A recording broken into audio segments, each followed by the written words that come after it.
Alright guys, and welcome to Dope Check episode 40, and this is a special one for you all. One of the craziest weeks we've probably ever had in the competitive Call of Duty circuit. One of the biggest stories of the year has already happened. Maybe the biggest story of the last few years in the CDL. PRED, World Championship winner for OpTic just a few months ago, out of the starting lineup. What's going on in the CDL? All the news and the rumours on this over the last few days. We've got so much to dive into today, breaking everything down. And it's not just the PRED drama, because the CDL this week has been massively interesting. FaZe starting off 1-3. This league seems way more interesting from top to bottom than we thought when the season was about to get underway.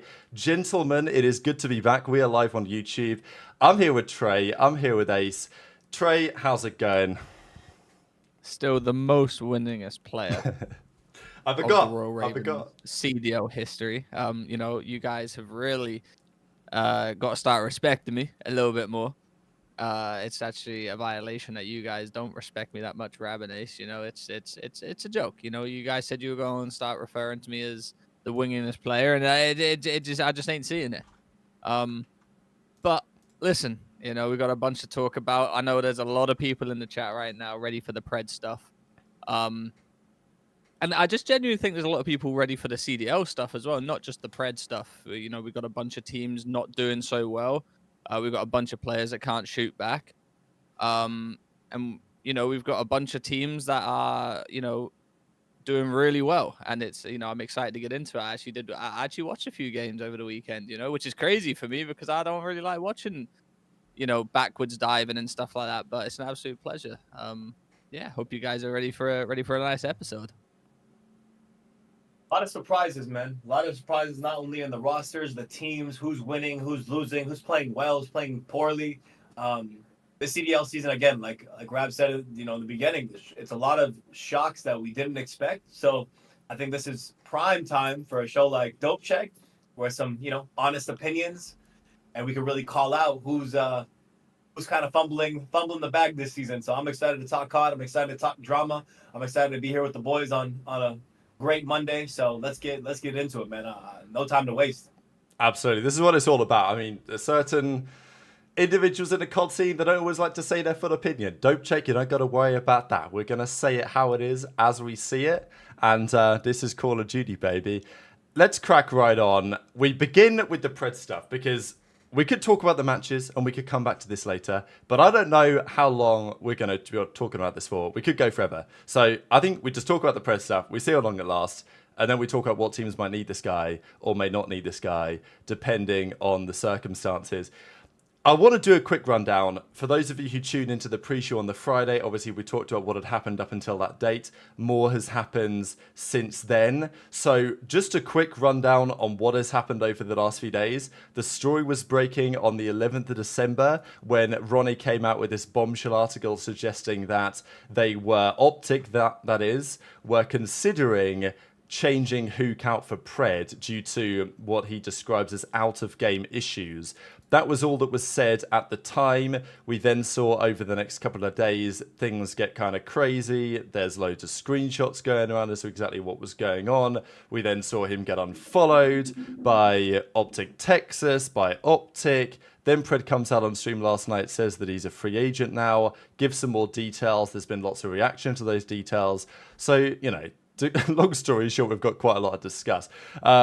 Boys, just top level highlights on this, right? Because like, it's still so insane to me how obviously the lack of response and transparency from most sides is still intriguing to say the very least. But just this story in general, PRED joined OpTic.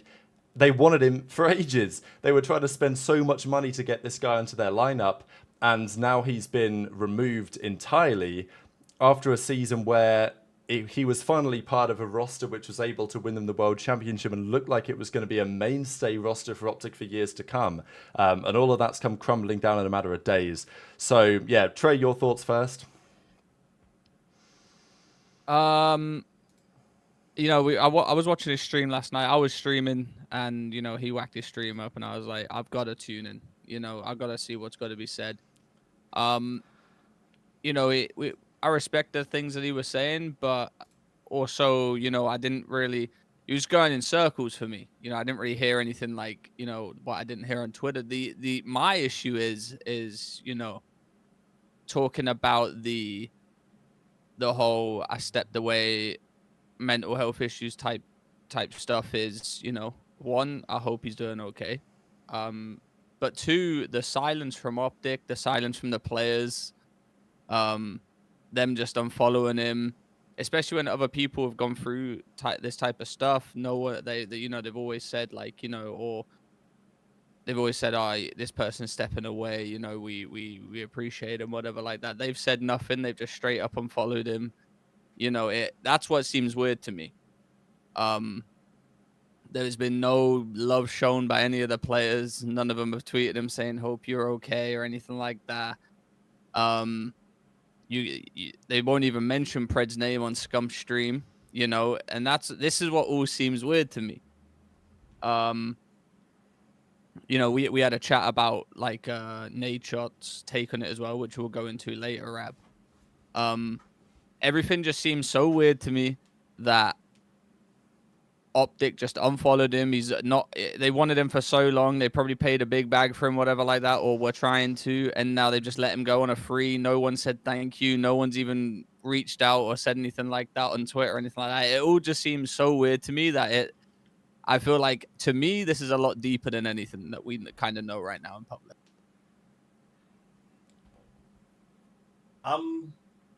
Again, people were clowning me a little bit when I first mentioned that I'd spoken to him and that he was going back to Australia. So again, you see him back in Australia, know that what I'm saying is factually based. I'm not speaking on any speculation. I'm speaking from a point of direct context. So let's see. Let's go through a little bit of his stream. He wax it up. 20,000 viewers. Everyone's tuned in, locked in. He does clear some things up. So I know you just said there was a little bit of a lack of clarity, but I'm going to say he gave as much clarity as someone in the situation can give.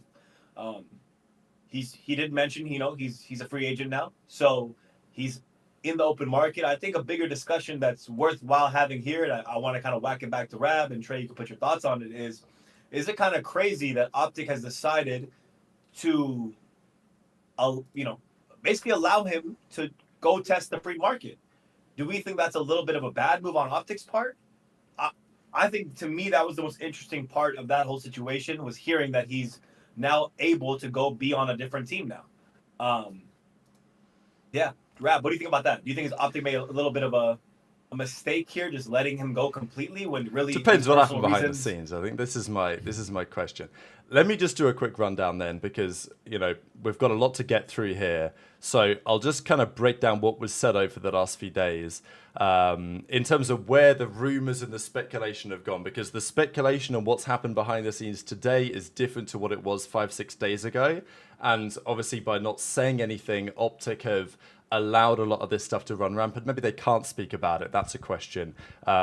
You know, obviously, we'll talk more about this tweet later, because there's a few things that I want to say on that.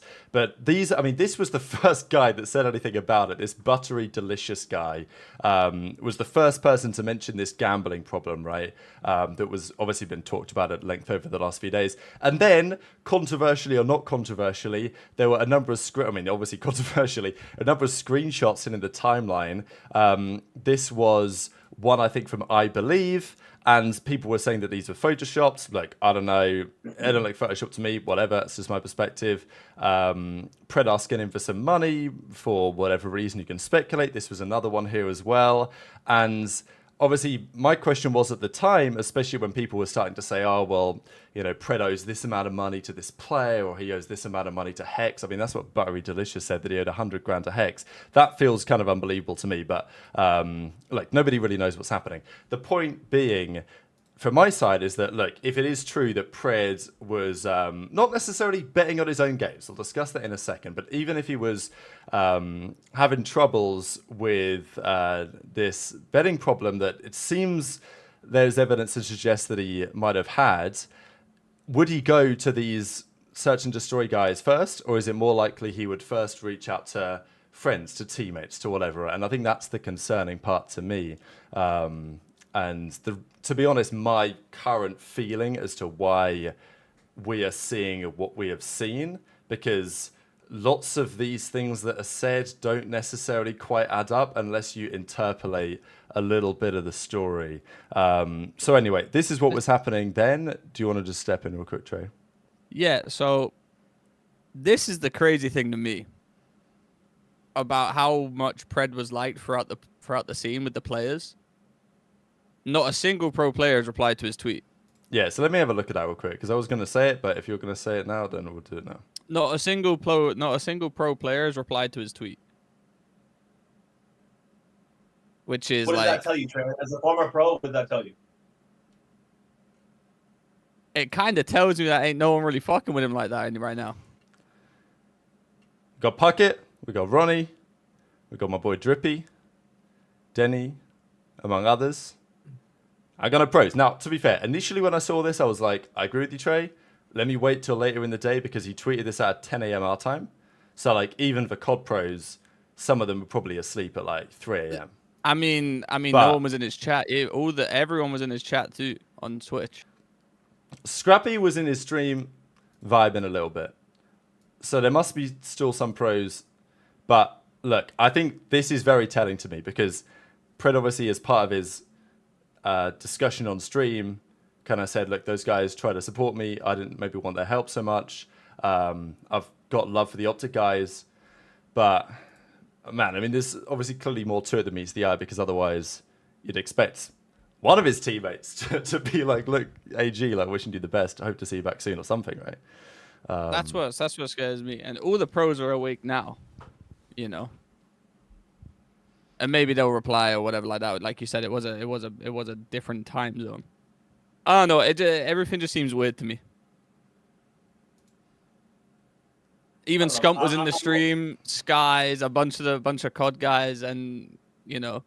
It was 20,000 people. It was one of the, I mean, not many COD streamers get to 20,000. That's Scump, Nate Shot on good day levels. So everyone and their mamas was in that stream, to be honest. That's my point, though. Ain't no one say a word. It's crazy to me. I mean, this is the thing. Is that not wild to you guys? With Illy, to be fair, the Illy situation, we'll probably talk about it more in a second. But like with Illy, they did go radio silence OpTic. They didn't really say anything. And he was eventually just like released and they didn't really say anything. But he was never like banished. You know what I mean? Like he was still kind of there. It was still OpTic Illy. They still talked about Illy on their streams. No one kind of knew what was going on. And he wasn't, OpTic never said anything officially, but it's like, he wasn't banished to the Shadow Realm. Like, PRED's been banished to the Shadow Realm. Bro, no one, like, obviously someone saying Scrap was vibing in his stream, like, but it just feels like no one wants to be associated right now. Like, the OpTic guys. Like, when Shotzi said PRED's name on stream, all the OpTic guys, I got that clip if you want me to share it. Yeah, like, go show it. Joe apparently in the chat as well said, what did he say? Someone come in his chat and said PRED was streaming. Apparently Dashi replied saying, I've got cheaters to play against. You know what I'm saying? Like, yeah. It seems... I don't know if that's true. The P-word comment. So I'll just play this clip for you guys from... this is from Scump's stream the other day. So Shotzi mentions the P word, and that's what Krim says. He's like, "Oh my god, we're running with the P word." Yeah, this is what he means. To be fair, PRED did say like this is not like a known thing, but it's kind of funny because he'd always say like, "Oh, you know, I barely have S&D reps and stuff like that," right? Come on, Nice one, Ace. And like he knows like he was like pretty mid S&D, well at least last year, because MW2 he was actually really good. MW2 Vanguard, well ever since he was, I guess like whenever he was on my team, for whatever reason he was just. I think that's pretty much all that was said. The point was the reaction here of Scump and Krim, right? Scump's like, I can't believe you just done this. Krim, I mean, like, what do they know, right? You know what I'm saying? It's yeah, that was. Is it not a little weird also that like a day or two after this is happening, like, Ant is saying he's mid S&D. He's saying he's not shading him, but he is kind of shading him. You know what I'm saying? Absolutely, yeah. That's like, even if you say it's almost like saying someone like no disrespect, and they proceed to say the most disrespectful thing possible. It's kind of like that. Like, I don't know why he's coming for his neck so quickly. So I found that a little bit odd as well, I'm gonna say. Yeah, there's got to be a reason behind that. And I mean, obviously, OpTic on their first day back, we were expecting something because this news broke on the Wednesday night, and it was all the talk on Thursday. And then, of course, Friday, people are expecting some sort of update, and OpTic come out and say, we ain't going to talk about it. And maybe they will at some point. But even just, again, there's a few more details to dive into here before we get into some of the meat and bones in even more detail. It's just the way that they announced this whole thing. So OpTic, of course, had to say something. They can't just rock up with a team that won the World Championship a few months ago and be like, all right, well, here we are. But that's kind of what they did. I mean, they tweeted this out to confirm that Huke was back, and then they tweeted this out, and they said, all right, yeah, we're playing tomorrow, and Huke's on the roster. And this is basically all that was said. And then, of course, we saw the further update around that Huke was checkmark, affiliate badge, PRED was no checkmark, and people initially were saying, and I understand why people, they like to lean the way of giving people the benefit of the doubt. So when this happened, people were like, maybe OpTic just don't have the bread to pay for PRED's affiliate badge because it costs more money as you get more and more. And sure, that's true, but like that ain't what's going on here. They have like 30 affiliates. This is quite clear. Cut the line, disassociation. And then as of today, PRED's removed all the OpTic stuff from his bio because it's become clear that now he's no longer on the organization. A player, of course, that we've got to say has been extremely valuable to OpTic. Like, PRED is not someone that you make a free agent for no good reason. I mean, they spent a couple of years looking to try and get this guy. They were prepared to pay an obscene amount of money to CDL Surge to get this guy. Seattle said no. They finally get him. They become the best team since the dynasty. They win the world championship. He would be a valuable asset. Like, look, if you don't want him, if the team chemistry is bad, if there are problems that PRED's dealing with behind the scenes, which clearly there are, but he may still be a valuable asset in the future to another team, maybe you stand by him and you say, all right, we'll pay you the minimum, but we'll sell you, to another team at some point or whatever. But instead, they've just got rid of him completely. So, and this is the other thing I'll just mention before I pass it over again.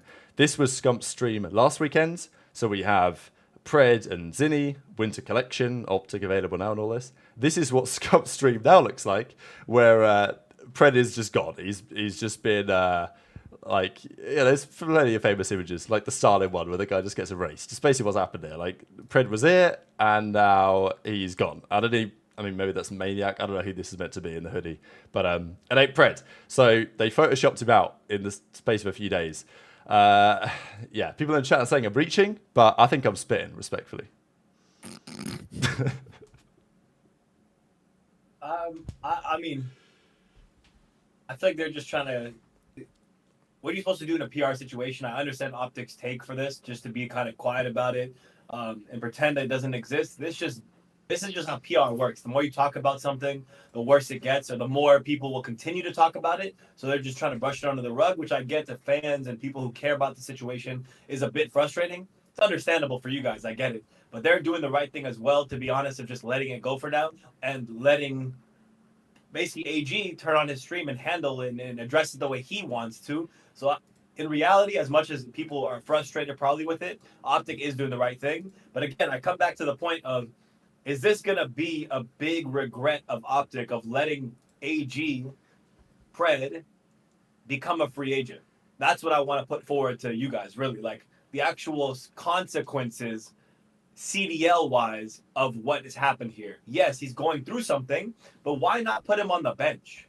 That's kind of my biggest confusion. Why not just put him on the bench for now? Why do you think if you're that? on the bench, your salary gets cut, everything, you get cut a little bit of salary, reduced, whatever it may be. But why not just leave him there? Because he is one of the most talented players.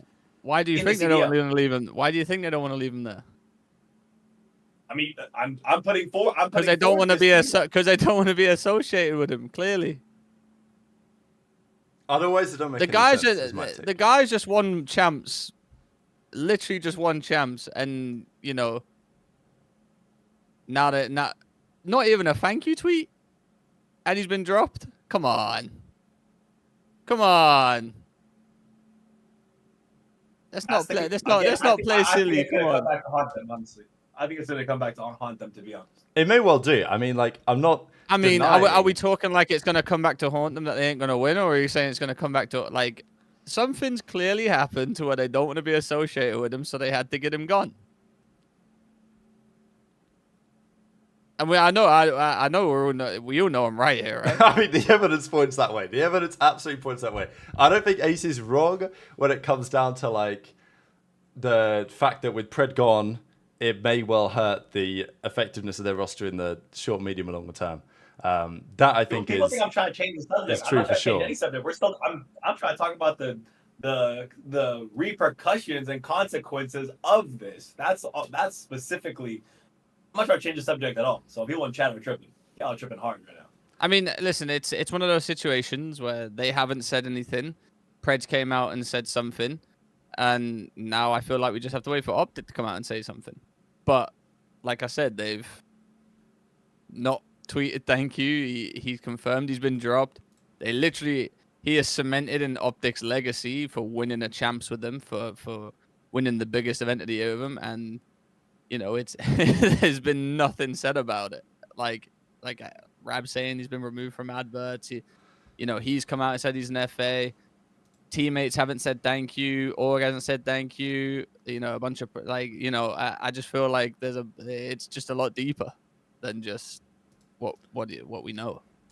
So of course, yeah, Pred came out on stream and talked about it yesterday, and he mentions that sure didn't want to be on the bench and all this, but I mean the way I see it, if he didn't want to be on the bench and therefore they've released him, they would have said something. You know what I mean? Like that's just what it comes down to at the end of the day. Also, who doesn't want to be on OpTic's bench? Yeah, well, especially I'm ready to come. I'm like, gonna go home. I'm gonna go home and come back. Appreciate Huke filling in. Hopefully I'm good to come back. Motherfucker, FA, by the way, a world champ winner, FA, literally at the start of the season.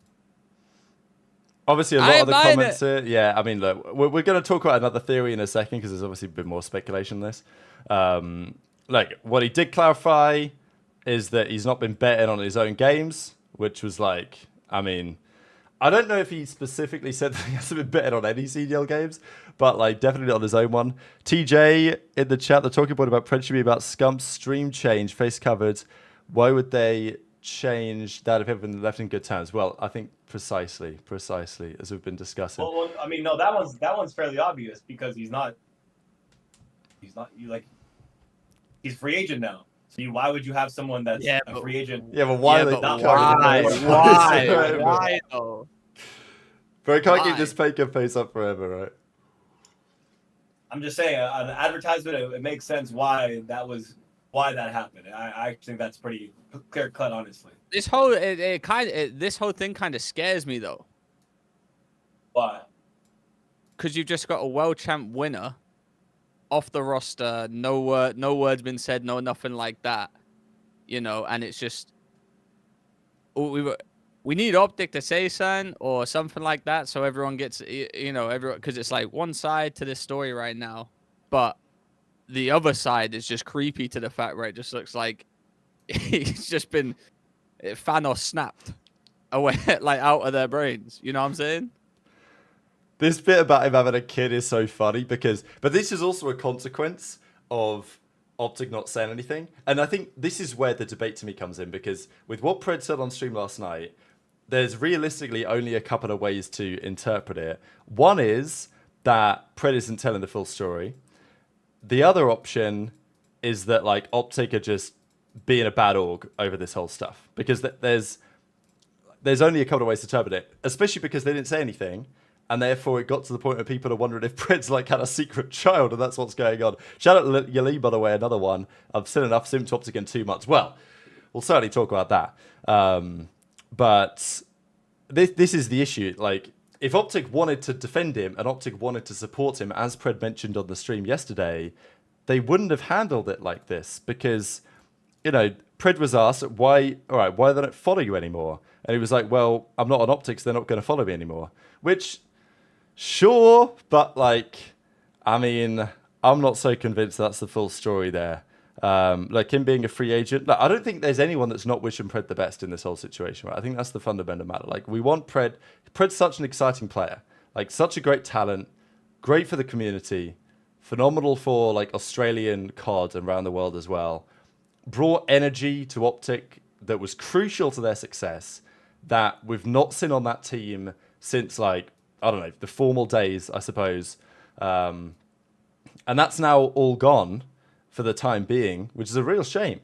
But we're still going to look at the facts I here. want to put it back on a part of like what Trey was saying. It's like that. Like it's so much deeper than that. Again, on his stream, like we're saying, this. I love this guy's breakdown of the stream here. But he says that he's still able to compete. He's trying to get back by Major 1. So if that's true, if he's able to come back by Major 1, how deep can it be? Clearly, from Friday to now, he's cleared up some things that I'm sure he's seen. And he's not banned from the CDL. So I mean, maybe it is something, but it's not deep enough where he's banned from the CDL. So I think that's a good sign in this case. And then you got to look at it like if he doesn't get picked up before Major 1 or after Major 1, then is it something? I'm gonna stand on my point with the OpTic thing that they haven't replied, they haven't tweeted about him, they've just completely wiped him off like their ads, they're just the face of it, like being on OpTic. And like I will go back to the tweet too, like he tweeted about he wants to be back and everything like that, and there's not a single pro that's replied. I will stand on that. I'll hit a little refresh, we'll see if it's changed, but I don't think it's changed. Fair wants to load for me again. Again, I'm gonna assume too in just in the last thing you said there, like or no, sorry, somebody I read in chat. It's like some people are still tripping out about no one replying, all that stuff you mentioned a few times. I mean, again, I feel like people similar to myself are reaching out in private. You're not reaching out in public. You're not necessarily saying many things. Yeah, but everyone does a tweet. Everyone, even not even like motherfuckers like, I don't know. Let's take Paul X. Paul X probably doesn't have Pred's number. He'd probably still reply. You're trying to tell me that 63 players in the Pro League and not one of them's replied to it? They've all got Pred's number personally? Come on. I think this is also another thing. Like, I've seen challenger players, no disrespect, who are not especially notable, retire and get like 100 pros in the reply saying like, great competing with you and all this stuff. Like, yeah, tell me not one. That's my point. The one. That's my point. Yeah. So I mean, yeah, it's kind of where we are today. I just think it's a little bit deeper, but that's just me. Oh, Sky's commented on it, I'm hearing. Let me have a look. Why didn't I reply? I don't have Twitter on my phone. I can't see Sky's. And look, I totally get the point. People could be reaching out in private, right? But like, also then, if people are reaching out in private, you've got to wonder, like, all right, why aren't people reaching out publicly? Because it almost sounds like people don't want to be seen to support him, right? Obviously, there's a bit of a network effect there where, like, other pros might be looking at the tweet and thinking, no one's replied, so, like, I probably shouldn't reply. I don't know. It's weird, isn't it? It's weird.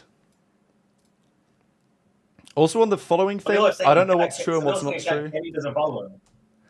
Yeah, that's what I actually don't know if that's true or not, because I've tried to check Pred's followers and stuff, and I've not found it especially clear. Shout out all the super chats, by the way. You guys have been killing it today. Thanks, Timothy. I'm sorry I couldn't shout out every single one. Obviously, we're doing a live show, but I've tried to bring them up as we can. Shout out Timothy and Jorge. Do you think we see a FaZe Pred? Well, again, we'll discuss that in a second. We do have a little bit more to discuss. Shout out Ed as well. That's pretty much what Pred said. I did want to share a little bit of Nadeshot's reaction to this. Just a couple of minutes of it, because I think one of the more confusing things to me, again, as well, is the whole timing of it, right? Because with Pred saying that he's stepping away to focus on his mental health, which absolutely is good to hear. But at the same time, the timing is very strange, because if there was a clean break at some point, something happens to everything changed. And Pred was streaming ranked on the 11th, like just before this whole story dropped. It seemed like everything was going to be fine. It certainly didn't seem like Pred was in literally like 48 hours going to be on a plane back to Australia with all of this stuff blowing up. So that's what's confusing, is like somehow it went from everything seems like it was going to be okay to all of a sudden everything, he's dropped, the Org's getting rid of him, he's banished to the Shadow Realm, Huke's coming in instead. And it seemed before that everything was kind of like looking reasonable. So that's confusing to me.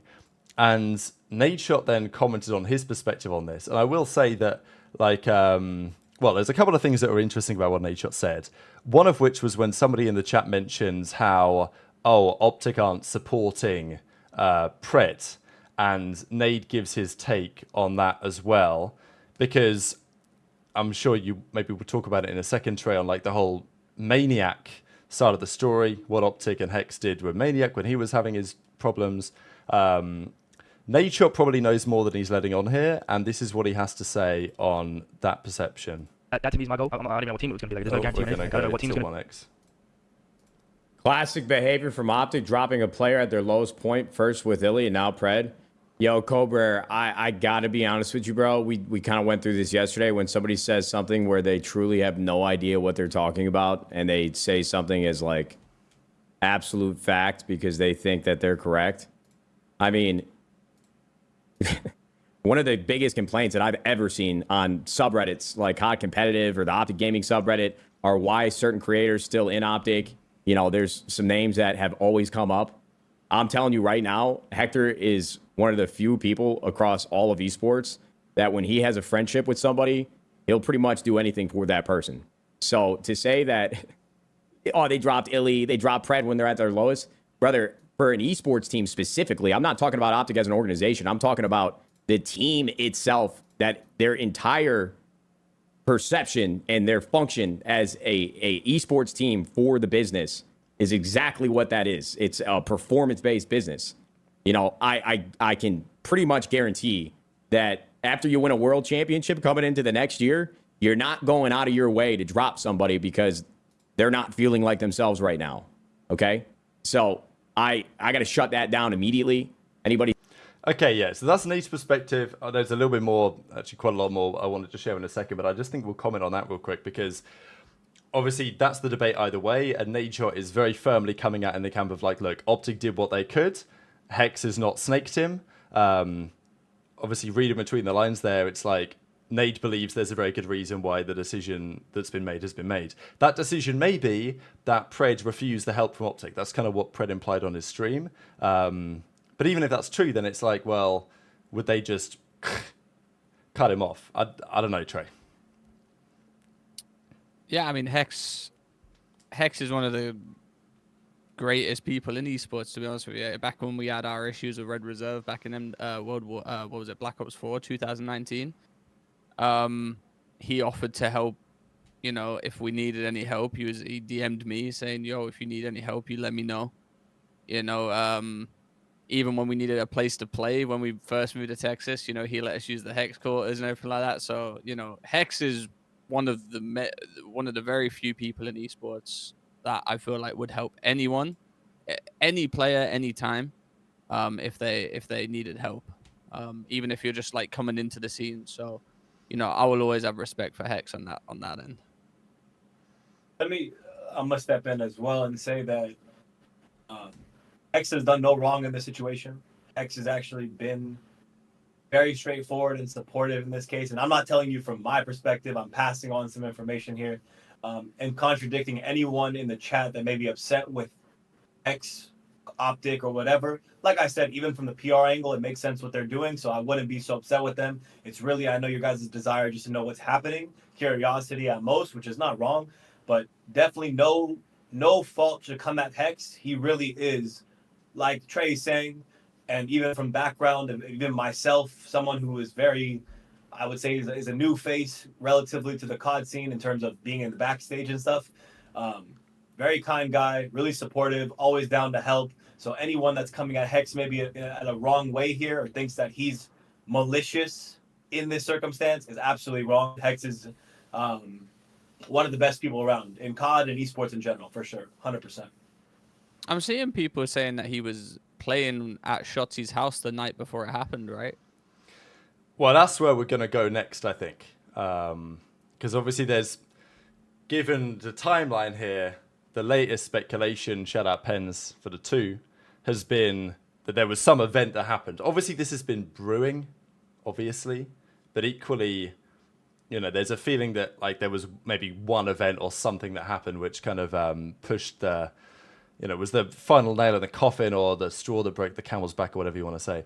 Before we discuss that, Good reminder, bottom. I need to make the new video live. Before we discuss that, Nadeshot had this to say on stream after watching the PRED clip. So we've talked about the PRED clips. Obviously, we mentioned everything that he said in the bullet points and stuff. And this was Nadeshot's point of view, having listened to it all. And I thought this is interesting. PRED that he doesn't really owe anybody. We obviously did not get much out of that. You know, I agree with PRED. That he doesn't really owe anybody an explanation, doesn't really owe anybody any more insight than he chooses to share as to why there's been a team change. I think for me personally, without really knowing what's going on, I don't know. If I'm PRED, it's hard to say. I mean, look, bro, if somebody says they're going through some tough shit mentally, you know, you can't really pry or press them too much. But if I'm putting myself in PRED's shoes from a career perspective and I plan to come back, I plan to compete again, I plan to try to get back into the league whenever I get my shit taken care of or get my mind right, I think there's always going to be a lot of questions circulating what transpired for them to make such an aggressive change to the roster to move away from him as a player after winning a world championship. It's like when I look at PRED over the offseason, one of the running jokes was that he went on like a couple month long vacation and they had a lot of time off before the season started. You know, that's usually the time that you use to decompress, get right, get everything squared away so you put your head down and work. But I'm not sure. I don't know how this is going to shake out. You know, I think PRED is an incredibly talented player. I don't know him that well personally, but I think with what he's done in competitive Call of Duty, he deserves to compete again. But I think it's going to have to come with a little bit more transparency. And if I'm ownership for another team or if I'm working as a GM or a coach, I would want to know more, personally speaking. You know, it's like if you... So there was more than just that, but I thought, you know, Nadeshot's perspective is definitely interesting here, because look, there's an assumption that Nadeshot probably knows more than he's letting on, you could argue, and if that's true, then I maybe expected Nadeshot to show more sympathy, I think, and the fact that he doesn't is maybe telling, or maybe isn't. I don't know. Intuit to your thoughts, Trey. I mean, I just agree with everything he said. You know, even from starting it about, you know, mental health and speaking about it, you know, that's a big thing. Like I said at the start of the show, I do hope PRED's okay. And I know everyone feels that way too. But I also agree with Nate. You know, he went on a crazy vacation. You know, we joked about it on the street on our shows a lot. The world tour with AG. Every time he was flicked up somewhere in the most beautiful spot on the planet. And you know, there's the issue of being like a player as big as AG, a personality as big as AG, and someone just as good as AG was at COD. When the silence is like as it is, people have a lot of questions. And you know, obviously he came on stream and like Nate said, he didn't really say too much. And that's why everyone's still like questioning what's going on, you know. So I agree with Nate on everything. Really, he killed what he said, to be honest. Yeah, I think Trey puts it the best. Honestly, it's very clear. Nate's keeping things high and tight, being very PR about it, but just I like his approach to it. So again, I'm appreciative of the PR angle. Yeah, I think like I don't know. There's a lot we could say on this. This is the other thing. I mean, look, we'll just mention this as speculation, just because obviously the last few days has been kind of crazy with all the rumors that have been going around. This is the latest one that's hitting the timeline. I wasn't watching the stream, so I don't know what happened on the stream. I haven't seen any clips in this stream yet of the moment that people are talking about here, but there was a fair bit of discussion, as you said, Trey, about this stream with Shotzi, or like he was at Shotzi's house or something like that. And then, again, I haven't seen clips of this, so take it with a pinch of salt. But this was doing the rounds today. And some people have been talking as if that there could be something in this. And even look at the second paragraph when Shotzi apparently was on stream saying that like he doesn't want to get taken advantage of anymore. Shout out Higgs, by the way. My question is, if it's personal stuff, why is he a free agent? Well, good question. Anyway, the latest theory goes that, you know, there was some sort of event that happened that evening or whatever that, you know, broke trust, whatever you want to say. And look, if it was something involving Shotzi, I Shotzi's an interesting character, right? For multiple reasons. I think, and he is the type of guy that would be the person to talk about stuff like this more than others, right? Because he obviously mentions AG by name on here. I don't think many other players would do that, mainly because it's Shotzi. Or you could argue that if this is something that Shotzi, it was an event with Shotzi that has resulted in all these things, whatever that might potentially be, of course, is going to be speculation. Maybe Shotzi would feel more comfortable talking about it than some of the other guys would. But wow, yeah, it's a big one, and I'm sure there's going to be more to come. I mean, this can't be it. Like, there were rumors a couple of days ago that we were going to get some more clarification on this. We now have some more clarification on this, but not enough to tell the full picture, I wouldn't say, Trey. Yeah, no, and I'm not saying he done anything like to Shotzi or anything like that. I'm just strictly talking about the fact that like he was staying with Shotzi. A few of you in the stream were saying that he was like staying with Shotzi, waiting for a house, and then is on a flight back to Australia. You know, that's what's crazy to me. The timeline from that to just dropped home, that's what's insane to me. And then no one said a word to him. You know, that's what's crazy to me. Wait 1 second. Even that like rumor is not necessarily fully true. There were times that he was staying with Ann, but he was between that and staying at like Airbnbs and apartments again, waiting for a house that he was picking up. Which again, I saw the house even with that whole process. I was helping him, seeing some of it, all that. So again, there's some some of the speculation in the chat. I just want to like calm it down and clarify, because it seems, you're throwing some dirt on his name that it's like unnecessary. It's not even unnecessary. It's just wrong. It's like actually just factually wrong. So he was staying at Al's house for a little bit, but he had his own spot a lot of the time as well. He was just bouncing around, waiting for this house to be finished up. So I guess the question is, what's next for this situation, and also what's next for PRED? Because PRED makes it pretty clear he's a free agent now. Whatever that's the case, why ever that's the case, there's obviously going to continue to be speculation, debate on that. OpTic may or may not say something at some point. I assume that they will probably have to. Obviously, there were rumors that, it's because there's some sort of investigation from the CDL, that they can't talk about it. Obviously, there's other speculation that it might be somehow like sponsor related to OpTic sponsors not being happy with the situation for whatever reason. There's been that talk about it as well. But the reality is he's a free agent now. And on his stream, he mentions how he wants to come back after Major 1. So I guess, in his own mind, the timeline for his recovery and getting everything back on track would be within the next month and a half, 6 weeks, something like that. Which hopefully is back on the money. Like, I don't want to see PRED gone from the league. An incredibly exciting, charismatic player who has achieved great things and has the ability to go on and do more so in the future. I think PRED was pretty clear, and I think OpTic have been pretty clear that coming back to OpTic is highly doubtful. Probably ever. I mean, this is what you tend to find with OpTic players, especially once they've won, as PRED has done for OpTic, that they kind of become part of this like family, right? And Hex has been very big on that. Even Crim said some bad things about OpTic fans back in the day when he was dropped. Shout out Torch for the 10 bomb.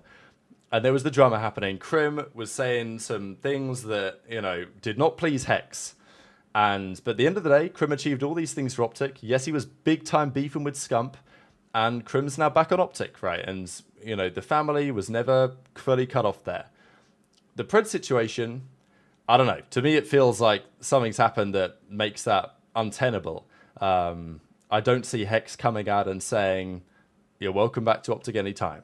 If that's happening, that's years away at this point. But doesn't necessarily mean somebody else isn't going to come pick him up. As Nadeshot says, Nadeshot made it quite clear he wants a bit more transparency on the situation from PRED's side, I guess is what he was implying, before he'd pick him up. And at the end of the day, people talk. People behind the scenes talk. Other teams will be talking about it. Other players will be talking about it. But Pred's still Pred. I mean, he played 2 series this season. He was positive KD in both of them. He was one of OpTic's, one of the best players in the world last year. So whatever's going on outside of the game, Pred's always going to be an attractive option for someone to sign. And there's potentially teams out there that need him right now. Yeah, I feel like I want to leave this one to get off of some of the BS, But can we stick on a little bit of where this could possibly lead? Because if he does want to come back, let's say Major 1, let's say if that's the idea he has, where do we see him go? I'm gonna throw it to Trey just because Trey's always right, and that's a problem that we have to deal with at all times because this guy for some reason is always on goddamn point. So Trey, where are we gonna see this man land? What do you think? There's only one team I see him realistically going to. And that's if everyone is cool with him. I don't, pushing all that stuff to the side right now. I don't know where he stands with everyone, but there's one team that I could see him joining, and that would be Cloud9. History with Sib and Lamar. He's been friends with them for ages. Mac, his old duo. If I'm Kremp, I'm kind of sitting there thinking, fuck it, shit. If I'm Kremp, I'm sitting there thinking, if everything's okay and he can play and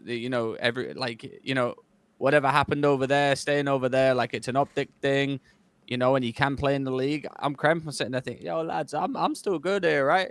I'm good. We got a match next weekend, right?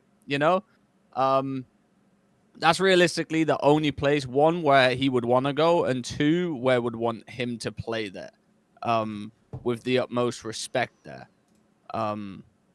If you get what I'm saying. And nowhere else really makes sense to me.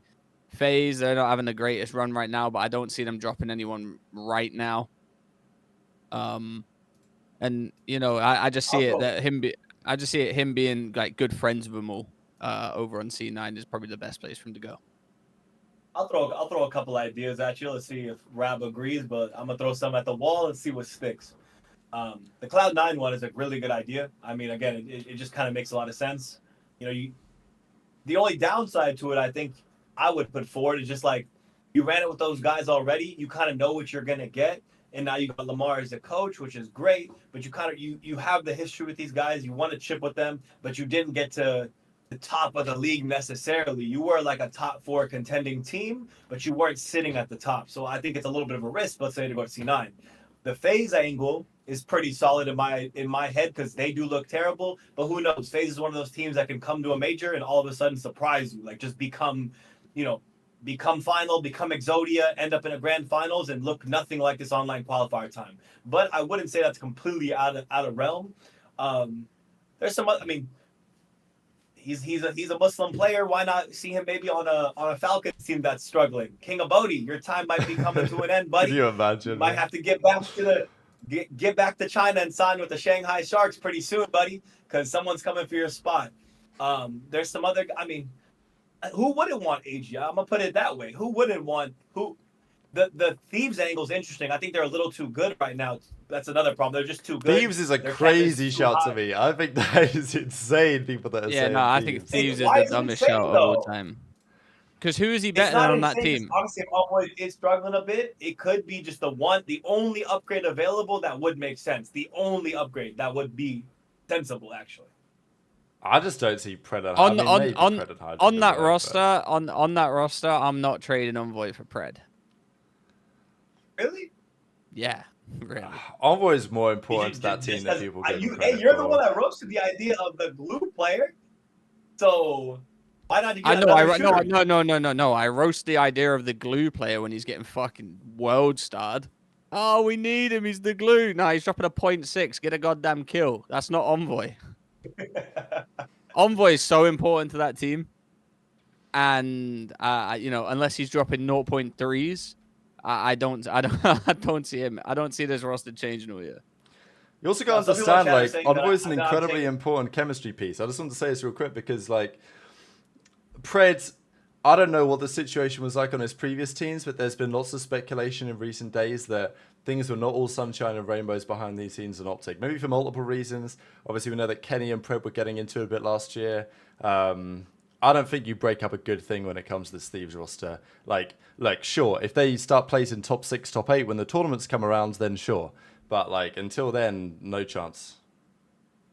100% agreed. All I'm saying is Envoy's been a guy who at times, he started this year off hot. I'm not saying Envoy's bad. Don't get me. Some people in chat are twisted saying like, oh, I'm saying Envoy needs to be replaced. Absolutely not. These guys are my favorite to win Major 1. And I'm sure 90% of you guys as well have that thought. So I'm not saying they need to do this, but I'm saying don't throw away the idea of it in case something switches up, we get surprised, and Envoy has some mixed up and down series. But I also think, damn it, man. I also think Envoy is someone on that team that keeps him grounded. Scrap knows he's the best. Scrap knows he's the best, if not, one of the best players in the world. Same with Hydra. All right, you've seen how Scrap plays. He plays with full out confidence. People say he's got an ego. I don't think it's egotistical to think you're one of the best players in the world, but I think Envoy keeps him at a grounded level too. And being as good as Envoy is, I feel like he's just good for Scrap and Hydra and Ghosty. I think if you ever got rid of that, I think you'd be fucked. There's a reason. Like I said, there's a reason Scrap brought Envoy over, and no one else. And especially given how good Clinics looks in this game, which down the line you might argue still could have been a mistake because it's not like Thieves look unbeatable, but I do look the best. And yeah, I think overall it's doubtful they're going to do anything. FaZe is, I will say, for the medium term, FaZe is quite interesting just because obviously with PRED leaving OpTic and with Huke being, it's the same story again, just like what happened when Huke stepped in when Scum retired a couple of years ago. Huke is a good fix for the short term, maybe even a good fix for the medium term with this team. But I'm not convinced he's the right man, as I don't think he was the right man a couple of years ago to be the long-term replacement. There's a good reason they got PRED instead of Huke, and that reason was proven emphatically last season. So that's why people are speculating, all right, PRED's gone, he ain't coming back to OpTic, at least per our understanding. If FaZe struggle, is there something that could happen there? Right? People have been saying, oh, OpTic simp, and then FaZe PRED or something, which sounds wild to me, but when you got this type of stuff happening in the CDL, I don't think you can rule anything out. Well, remember there's been rumors a bunch of times about Simp maybe going to a flex player, switching over and finally making that transition over. And if he does that, then it would open up some room for AG to come to the team. And I think another thing we're not really open to the possibility of, and I understand why it's not necessarily talked about much in chat or here, but is there not a world where we see AG maybe going back to OpTic? If they underperform, let's say at the major, is that not a possibility? Do we think that's impossible? I don't see that happening. It should be. On paper, it should be. But I don't think, I don't know. My feeling is that relationship is untenable somehow. But, time heals things. Wait, the other one... I'm sorry. The other one that I also think is also a real possibility, considering the roster is a set of world champs. What do we think about PRED 2 Gentlemates? They're struggling. You got some champs players that can use an upgrade and can do some work. Let's have a look at the Gentlemates team real quick. The Gentlemates shout. The issue is, look, I think there's an option for a few teams, depending on what you think with the roles, because there's a couple of teams that need an AR. And AG could potentially run an AR. If he wants to run a sub, the thing is on Gentlemates, I don't really see it happening because Kismet's been their best player and Linz ain't going anywhere as the Frenchman. So, but if you're Gentlemates, respectfully, Priester has been dog. They do probably need to make an upgrade there at some point in the season. Not saying PRED's exactly the right man, but if I could make the change and not have any guaranteed negative side effects, I would do it probably in a heartbeat, that one. I mean, to me, uh, go ahead, Joe. I don't see him. I don't see him even coming on Gorillas right now. Linz is playing good. Kismet's playing unbelievable. By the way, this is. Look at him go. Unfortunately for Rab, he can't no longer call him Pissmit. Bro, he's pissing on him. I told you he was going to be good. Bro, he's pissing on him. Nah, he's playing out there. I just don't see. We got to wait for this first LAN. Teams aren't looking the greatest right now, especially LA Gorillas. Marky B just got his visa. He tweeted out today, so he'll be out there with the boys. That's a guaranteed that's a guaranteed buff as well with Marky B vibes, so they're bound to get a few wins from that as well. And I'm not even joking about that. With Marky B, good vibes, everything like that, they're gonna enjoy that. And they definitely could have won a few of these series as well. We know we went over like Linz, over that choke as well, Ace, where he like flip spawns and lost them again. Like they definitely could be a few games up here, but it goes the same with everyone else. Do I see Pred making that team better? I mean, Pred as a player, he can make a lot of teams better, but every player has pros and cons, and that's what we'd have to find out with Pred. Pred to me is a pretty slow player, so even a Pred on a FaZe wouldn't really make sense to me. Even if they needed a player, he's quite a slow player, and I feel like he's a weird one. He's a weird one. Some people in chat are saying Pred to Carolina. I think Carolina is playing a little too well for any changes there. They're meshing very, very well right now. Yeah, there's maybe a couple of other options. I mean, what about the Surge team? Like, obviously, Hicksy started well. I mean, let's have a look at his series. His first series he fried. Since then, it's not been so good. There's an argument that AG to this team, back to Surge. I mean, that would be a timeline, wouldn't it? Could be a possibility. I don't know how the chemistry would be over there. That's the thing. I just don't see a world champ that was on OpTic settling for anything less than a world championship squad. Exactly. That was exactly what I was going to say next. I was like, you can't. Pred's stock is still at a high. We can talk about personal reasons or whatever it may be, but he's still just won champs. That is, 1 week of games, sure, but he was frying. So I think it would be a disservice to himself and to us and to viewers and to everything for him to be on a team that's not, be a team of rookies or young guys. He needs to be on an established roster with guys that can make a run, win an event, win a chip. That's the only thing that makes any sense. Anything else is probably better for him, honestly, to wait it out, let's say even a Major 2 or something, and wait for people to make some changes, more teams to get like dismantled or whatever it may be, because why would he come back on a bottom team? It's kind of dumb, honestly. This is my feeling. Pred ain't going back to OpTic. I don't see Pred ever being on OpTic again. Wait, what are you looking at? Sorry, I just looked at King of Bodies stats. Yeah, why you No, it's not good. But let me finish this take. I don't think Pred's going to be on OpTic again. I don't think. That's where he would love to play. That's it. That's where he deemed his home was. I don't think FaZe or anyone like that's going to make a change, unless they get completely destroyed at LAN.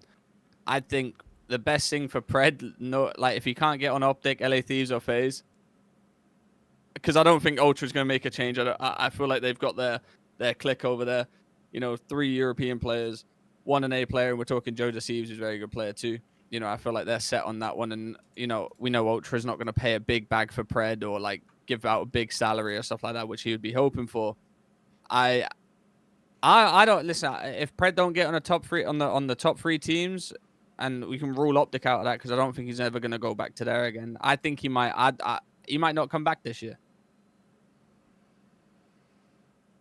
He might want to. He might want to play, but listen, he's a world champ. I don't see him ruining his stock like that. I don't see him playing for a team that he don't think is going to win. No, that you changed it though. The first thing you said was fake. The second thing you said was amazing. I'm saying, yeah, he will. Like I said, Major 1, if there's no team in the top 4, top 5, top 6, top half of the league that is worthwhile, then yeah, sit it out till Major 2 or Major 3 or whatever it may be. But him sitting out the entire year, I think, is absolutely a fade to take out of you, because that's just a waste of time, waste of talent, waste of a lot of things, bro. Just to sit out the whole year. I guess it's also a question on like how game ready would he be? But go on. His stock stays the same if he sits the year out, where if he plays in a shit team and gets absolutely world starred with that team and doesn't, you know what I'm saying? Like, and it just goes down. Chat, I'm gonna throw this to chat and Rab. Rab, you think if someone, any player, even AG who just won champs and had a good first week, if he sits out for an entire year, do we think his stock stays the same after a whole year? I think for PRED, possibly. I think there's always some sort of hit to be taken. Like the same story was with Illy or with any player that sits out for a while. If they have the connections with the pros and the pros still like them and get along with them, no problem. Like you're getting a spot back, probably no issues. If that's not quite the case, and there were certain pros that ain't so happy with PRED, as it seems is the case anyway, then it becomes more of an issue. And obviously the longer that you don't play for, especially the longer that you're back in Australia, I think to me that's the problem for me, is that if you're back in Australia, you're not playing with these guys, playing 8, stuff like that. I'm not saying you fall out of the conversation, but I mean, people are like, you getting ready? If Slasher gets dropped, you don't play challenges or anything like that. He doesn't even play Pro 8s. And he still gets picked up. Yeah, I mean, true, but he ain't getting picked up to like the top team, right? Yeah, no, but no. The case is for top team. The case is not. Oh, in general, I'm saying if Slasher's stock did get hurt by having this Boston breach stint and ending up where he ended up, because technically this team with Carolina is supposed to be a bottom tier team, but I would say they're surprising people, right? This isn't like a guarantee this was going to happen this way. So his stock definitely got hurt. Illy's stock got hurt. Max, I think the only person that's a very fair argument that it stayed around the same was Mac. Pretty much stayed the same, which is, I think that's the one player there's an argument for. But yeah, I mean, I think it's very interesting to say. I don't think AG should sit out a whole year. I think that's a little too much. And a lot of teams are struggling. A lot of teams are need a good SMG. And basically anyone in this league, a good SMG is the thing every team is fiending for right now. There's a lot of good ARs. There's not that many good SMG players. Any more thoughts, Trey? Or yeah. I mean, I could just go around. I could just go around in circles. You know what I'm saying? I'm just. Yeah. Again, in my opinion, PRED shouldn't just go to a team just to play. For sure. That I think is the fair middle ground for both of us. I think we agree on that point. To just play, just end up on some random roster just to play something, I think is a bad decision for sure. Because also, like, both the teams he's been on since he's come in have been very well put together. Obviously, that Surge team was built to beat FaZe. That's what they did. They won an event. They did well at Champs. Then he joins OpTic. It's just such a crazy timeline where things were looking so good for PRED and everything was moving in the right direction. Looked like, got it all sorted. He's going to be part of OpTic for years to come. And then all this blows up. So, yeah, still wild. And I know my mic is ass, guys. I'm on my laptop. I'm still in a different place. Stop it. Leave me alone, man. Stop beating me down. Okay, the mic is bad. I know. Businessman doing business. This is what he does. But yeah, look, we're going to talk about PRED a little bit more. We're going to talk about some matches as well, because we've got plenty of teams to dive into as well today. And I think we'll just kind of begin where the weekend began, because wow, this league is so interesting right now. Obviously, we're going to talk about some teams that AG could potentially join, but I was not expecting the league to be as fascinating as it is this year. I think we came into the season expecting it to be, top 3 league. Maybe after the first weekend, we thought maybe it's going to be a 1-team league, right? Like after FaZe were looking shaky and OpTic were having their drama, maybe Thieves are going to run away with it. But no, Thieves are looking beatable as well, even though they have started 4-0. Gentlemates, I mean, both of these hard points were absolute bangers. This was like a legitimately insane ending. I'll just kind of mute this so that you guys don't hear everything as it happens. But legitimately insane ending to this hard point here. Actually, I better be careful with this because apparently people have been getting demonetized with this stuff. So I'll just kind of be a little bit careful. Point is, Envoy was absolute burger towning, and then he gets a 2-piece to win the game, 250, 249. Thieves, let's just talk about them real quick. They are not quite your number one seed for the minor. We're going to talk about the minor bracket as well over the coming minutes because it's actually the Carolina Ravens are your number one seed for the minor. But Thieves are very close. Their search and destroy has been generally good, but they did get slammed by the Minnesota Rock on it yesterday. And their respawn play has been pretty excellent, but has still seemed a little bit shaky against certain teams. When you look at the 4 games they've played so far, they've not had a 3-0 yet, which I'm sure they will achieve at some point, but it just goes to show how competitive this league is right now, Trey. Sorry, say again. I just got a DM, sorry. Oh, good. I was just saying how competitive the league is, really, with Thieves starting 4-0. Yeah, I mean, you know, we kind of knew it was going into it. Like you said, some of these matches are close. I feel like, you know, end of the day, we look at LA Thieves and we look at them being this roster that's going to win majors, going to win something this year. Especially due to the fact of, you know, Nadeshot loves this team. You know, and I feel like that goes a long way as well when your owner sat there gassing you up as well. You know, you got support from Nadeshot, who is a COD legend. And you come into it with this team. The maps are going to be close. Unfortunately, that's the way it is. Maps are going to be close like this. The maps are so small. You know, one slip up and you know you're back into a grueler. I think this just shows the level of composure LA Thieves are playing at, and you know it's you know, it's nice to see the consistency, but you know, we got to give some gas to how consistent they're playing. You know, it's just all about land now in this little minor tournament as well. How it's going to be played in a tournament setting. I mean, again, it goes back to the maps of this game being pretty bad, honestly. That every game, I mean, we've seen a lot of very, very close maps with teams that clearly have skill gaps between them. But this game doesn't really reward. I mean, it sounds messed up to say, but it doesn't really reward skill as much as it should, as much as previous games. Like if you lose a 4-wave, you can come right back and break them seconds later because of the spawn systems and how close everything is. So, good work at LAT. Good work at them. Still, yeah, remaining composed, shooting back, still looking dominant, even when things got a little scary. And that's going to be a theme throughout a lot of these matches where things got a little scary, but the team with a little bit more skill just edges it out in the end. So, good work, LAT. I think, like, I don't know if I agree with this perspective necessarily. I think it's early game stuff. I don't think the game is necessarily that uncompetitive. Like, we are seeing the better teams tend to rise to the top.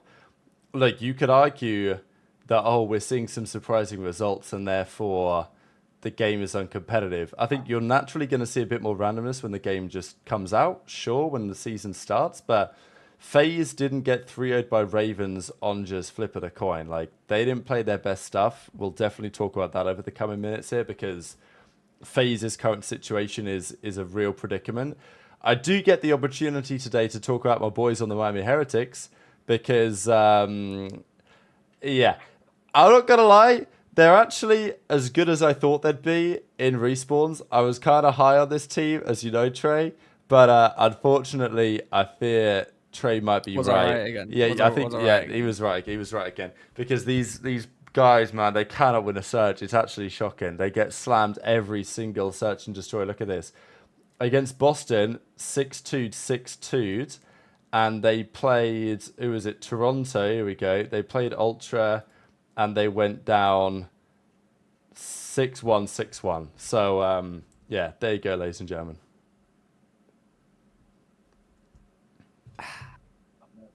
Go on, Ace. I'm gonna let Trey go. No, you go. I'll take over okay. again. Yeah. Yeah, you close it out. Yeah, Miami looks erratic. It looked like they are not. It's not about composure. It's more about organization. They don't look organized. This map, we talked about how the respawns reward people just kind of head bashing and head banging because you could just get to the hill so quickly. Well, again, I think Miami has a lot of gun skill. I think they're very talented players, but they definitely need someone who can lead them in a different style of COD, whether that's a coach or whether that's an NA player.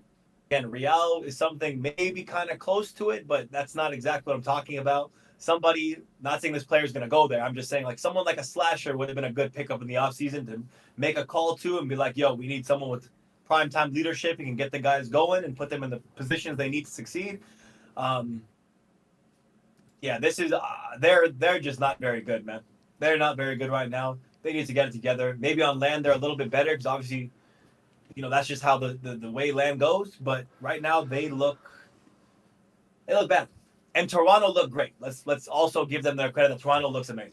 Toronto looked like they're firing on all cylinders, and all those guys look like they should. Like them teaming together is something that a lot of teams should be scared of. The top 3 should be scared of, and I'm excited to see them play OpTic, LAT, FaZe, and some of those top guys and see how it goes on land and in the future. I mean, listen, we've got to give them some credit. They're not getting absolutely slammed. They just can't win a goddamn S&D. And when I say they can't win a goddamn S&D, they can't win a goddamn round. It's bad. I mean, they're 3-0 Falcons, and after that, 3 Game 5 losses on the bounce. Pretty rough. Yeah, it's, if you want to go to the S&D scores, I'm pretty sure they lost one like 6-5. But other than that, I don't feel like many of them have been close. Yeah, these S&D numbers aren't pretty. Males of the 0.7. Yeah. And I don't know whether that's lack of practice, just getting outplayed, but a lot of these maps are just getting the bomb site and plant it when you want. Like Volt, for example. Go to A. Just get in that motherfucker. Get in there. Get I don't your gun understand how posted they're up so and just- bad at that, because it's not rocket science, that map. It's You just- literally go. I was saying, it's literally go to A, get the bomb down, take control of the site, and then run at people's bait and switch, slide in, 2 guys in, 1 guy jump, 1 guy slide, and get the free kill. That's it. It's literally the easiest type of S&D that's possible, but just some people for some reason haven't figured it out, and it's kind of shocking to me that people haven't figured it out. It's so simple. I mean, I think they figured it out. I just think they can't fucking. It's bad. they can't execute at all. It's bad. You know. I don't understand what's so hard. 4 man in the site, 3 man in the site, trophy down, throw a couple jiggles, team chow together. If you can't win a round doing that, then I don't know. You gotta be you gotta be getting smoked. Yeah, it's literally as simple as possible, to be honest. So yeah. Maybe that Vickle call should come in sooner than later. I don't know. I know The Vickle call. Now, but that Vickle I thought Well, we for were calling starters- up Super. For starters, let's not make it out like, with Vickle, they weren't very good at S&D either. So, it's not. Hey, bro, how Miami function, we both know it. How Miami function to swap out people until the roster works the best. So, I mean, I'm still the belief that Vickle was the wrong guy to be the odd man out right now. But I mean, listen, maybe Super's that guy. I don't know. They've lost 3 Game 5s in a bounce. I'll give them some respect for that. It's not like they're getting slammed. They've certainly got a bit about them. They just need to fix their S&D. I'm still a hater though. You're still a hater though. Hang on, I got a little tweet here from Toronto. We can bring this up real quick. Because S&D wins championships. It does. Miami ain't getting close to any championship wins, unfortunately, right now. But the thing is, they're not far away from being competitive. I think they will be like an upset outfit, this team. I was actually very close to picking them to beat Toronto. I thought they could do it. I thought there was upset potential there. But I didn't do it because, like, I'm worried about their search. And yeah, they lost in 5 again. So, but honestly, shout out Toronto. They look good as well. I think we've got to give some credit to the main man, Toby Jewell, Kleenex, because he has been murdering these cats. Like, okay, they beat Falcons, congratulations, right? Actually, though, they beat the Falcons with a King of Body dropping a 0.9, which, to be fair, if you let King of Body drop a 0.9 on your head, like, you might be talking shit. No, so, like, they got the dub. Kleenex drops a 1.4. My bad. Kleenex drops a 1.4 on their heads. Wait, there was a they cast. close out the weekend. I think it was Hold Shift at calling him King of Booty. Did he actually say it on stream? I think he just kept calling him King of Booty. I swear. He did. He sounded like he was saying that. Yeah. Oh man, I feel bad for that brother, but he ain't the best. So he's got Ace's friend to allow. Like. He's going to step out real quick. So yeah, okay. I wanted thoughts on No, Kleenex, but I got just- distracted. I wanted some you were Kleenex just gas in staring here. at the sky. You're just No, staring. there's a thing of light right here that's in my eye, and I'm just getting bugged. I'm trying to like shift myself Yeah, I for can it to see, stop I hitting can me in the see. face. I'm getting bugged by that right now. That's what's happening. My bad. I mean, listen, we've got, you know, Kleenex back realistically. Oh, he's froze. Are you good? Is he back? Yeah, this Toronto team is again like Ray must have cooked again. He did. I'll give him his goddamn credit again. But the guy cooked. They're one of the best teams. They're up there, man. They might be the fourth. They're in the fourth slot as of my favorites. Maybe the third slot even. They're real good. They're real good, man. Are we good now? I think we're good. I will say Insight's like been pretty good so far. Beans has been nice, but yeah, Clinics has been by far the player to watch. I mean, to be fair, going into the season, people are like, oh, Shotzi's going to be great, Hydra's going to be great. And sure, that all applies. But Kleenex doesn't get the gas he deserves, probably again, right, Trey? It's like, you look at a game that should be good for Shotzi and Hydra and for Abeezy and these type of guys, it's kind of by default that Kleenex is going to be damn good at it. Like, there's a reason why he's been in the finals or won an event every year for the last, 5-6 years. And it could be the same story this year again. He's always been in the conversation as well for being behind or somewhat on par with Shotzi, Hydra and stuff like that, movement-wise and just straight up, talent-wise. For last year, he was a bit inconsistent. And this year we get to see how consistent he can really be.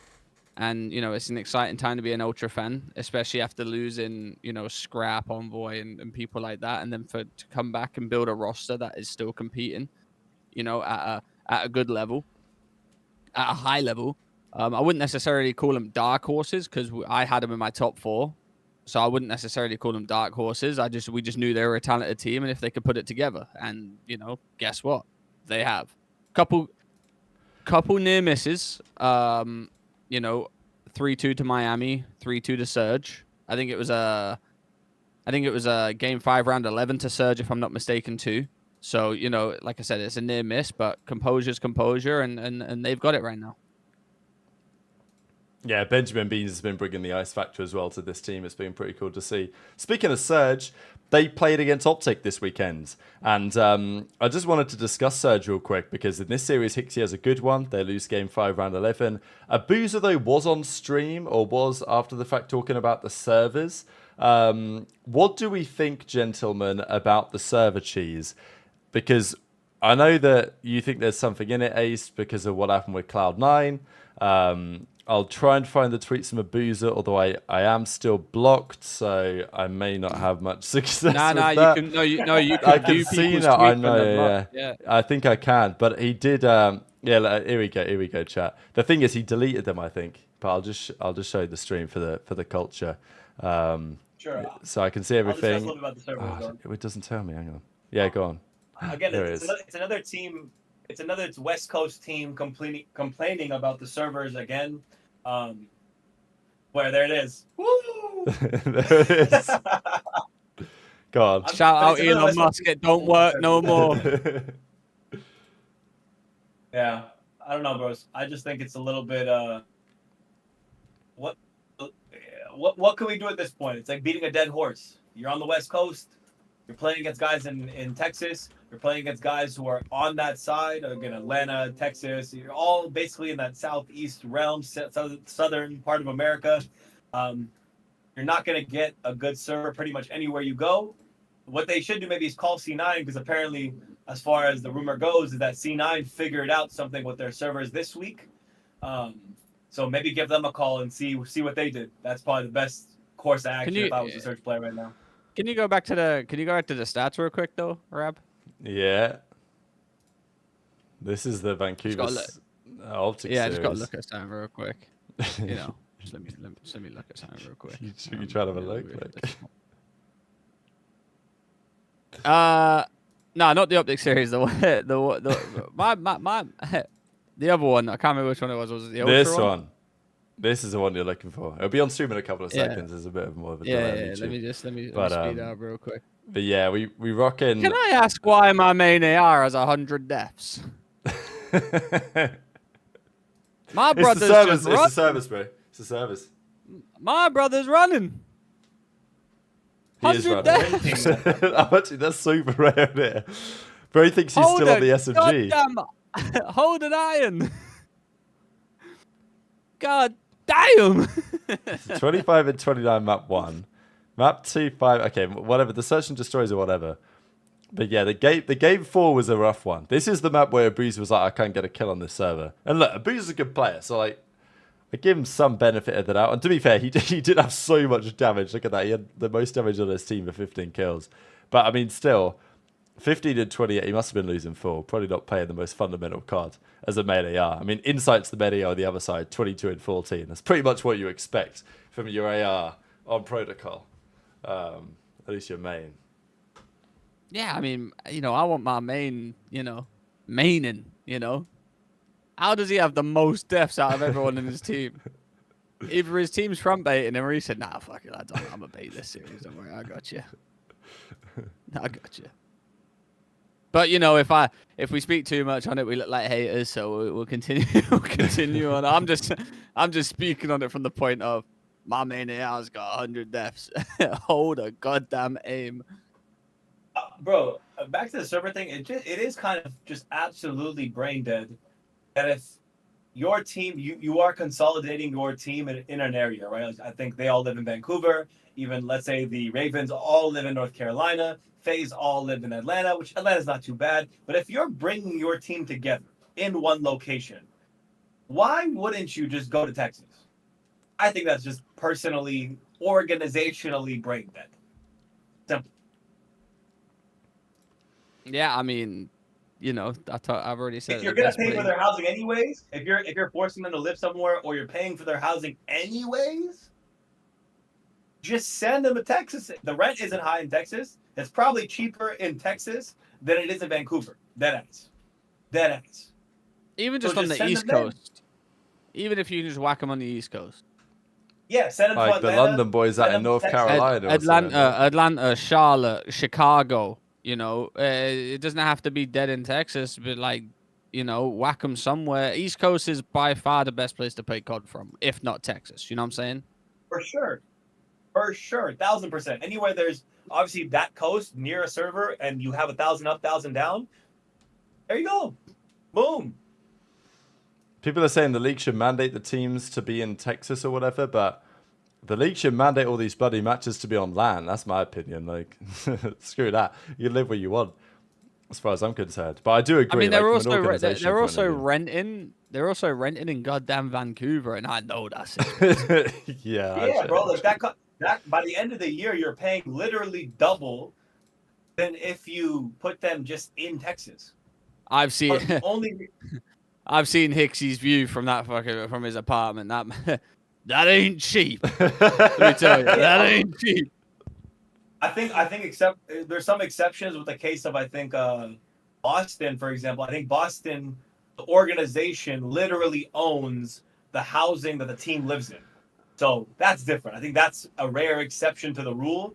But if you're paying regular apartment rent, bro, as an org, you're literally a player and an org. You're just kind of brain dead if you're not putting yourself in the best location to win in an online league, in a 80% online league with minors now that are online as well. It's kind of stupid. You're just stupid. Yeah, I mean, Surge are a weird team though to me. Like, just on paper. They are. Because I don't understand whether they're good or shit. Like, they're somehow in between, and they're like, what? Okay, they're 1 and 3. I thought they were going to be 2. Sometimes maybe good, sometimes maybe shit. Okay. Yeah, and a couple of Game 5 losses to Boston, to Toronto, like, sure, but they're competitive in every series. It seems a bit like they play to the level of their opposition, though. Like, it doesn't seem to matter who they play. They'll be like semi-competitive, but they'll just lose to the better teams. The OpTic series was pretty bad down the line, though. Like, this map 4. They got ran bad on this one. Like, they literally did get a point. Like, not literally, but you know what I mean. From Hill 6 onwards, OpTic just ran them. We'll talk about OpTic in a second, because they, of course, closed out very impressively with no AG. Also, thank you for the 5 bomb Ant-Man. Oh, let's go. Didn't see that. I won't be reading the comment, but I'll be reading. Wait, should we not read the comment? Is it readable? I mean, you can if you want. I mean, Read like the first half of it. Sorry, I didn't see personally, I just don't. Personally, No, I'm not gonna read it, but like I'll bring it up on stream. But like, all right, there we go. We're moving on. I don't know what you're hearing. I don't know where you got that from. Yeah, I don't. Is this where we've gotten to as with this speculation? Damn, man, y'all are absurd. Y'all are fucking wilding right now. It's crazy. That is a new one I've heard though, so I will run along. Yeah, that's the first. I will run. Yeah, I've not heard that one before. So new speculation. Maybe that's going to be the change of story for the week. But OpTic, they play the week. They get the 2-0 result. They went 1-1 last weekend. This weekend, they beat Surge. Obviously, they beat Gorillas, and then they went on to beat Surge as well. Wasn't clear cut. I mean, the Gorillas series obviously went all the way to the Game 5 rounds. Yeah, round 9 in the end. They nearly got reverse swept in this one, but they got away with it. Huke had that stinky map 1. It was bad. I think 16-34 was the same scoreline that Envoy had on that Skyline as well. So, don't know what it is about that, but... I mean... It's how it is with Dashy Go. But you got to look at Dashy Go. You got to look at Dashy Go. And then Ace is going to be like, I've been saying he's the best goddamn player. I was about to beat him to it, low key. I was about to beat him to it. Yeah, But I did say that. No. I'm beating him to it. I'm beating him to it. No, beat him. No. You can't. I've got to do it. No. I'm running it up right now. Because I was gassing him before the season started. I was saying that Dashy was the man to look at. And he's still the best player in the game. I'm going to surprise you. Guys. But Dashy may or may not be the best AR in the world right now. Right, that guy's incredible. He's unbelievable, actually. He's got in Black Ops 6, I don't know if anyone's better, to be honest with you. I mean, you say that, but then next week there'll be another player that's fried, and you'll be like, "Oh, that's my best AR in the world." No, wait. This is cheese. You done that last year. You literally done that last year. No. I did that in specific qualifiers and major stints. However, I've been consistent with Dashy being the best AR. SMGs I've switched up on. Because I said PRED one time, and then I believe I said Shotzi towards the end of the season. But Dashy, I've been pretty straight up about this one. No, you have not. That's bro, right. you love saying Celium, bro. Oh my god, if Celium actually dropped to 1.3 yesterday against the Falcons. The season, Celium was the GOAT. Saying that Cell's the best again. I've seen it all before. This guy's a fraud. Listen, one thing I've learned about Ace, and you know this stream, guy he rides the bandwagon. He rides. He rides the bandwagon. He riding. Hey, listen. Next week, Dashy could have a 0.9. Cell's got a 1.3. I've been saying this guy is the best AR since the dawn of days. Nah, the true best AR though right now. Dashy at current is the best AR. If Celium ends up at Major 3 becoming the best AR, then yeah, I'm going to switch up because things change. Waves change. People go from best to worst. That's how it happens, man. Get off the sack. All right. Well, we'll say is Dashy's impact has been crazy. I respect the sack. He's playing well. Shut up, Castline. He's back again. Let's go. He's donated $30. Ace is fraudulent. Yeah, for sure. Bang on.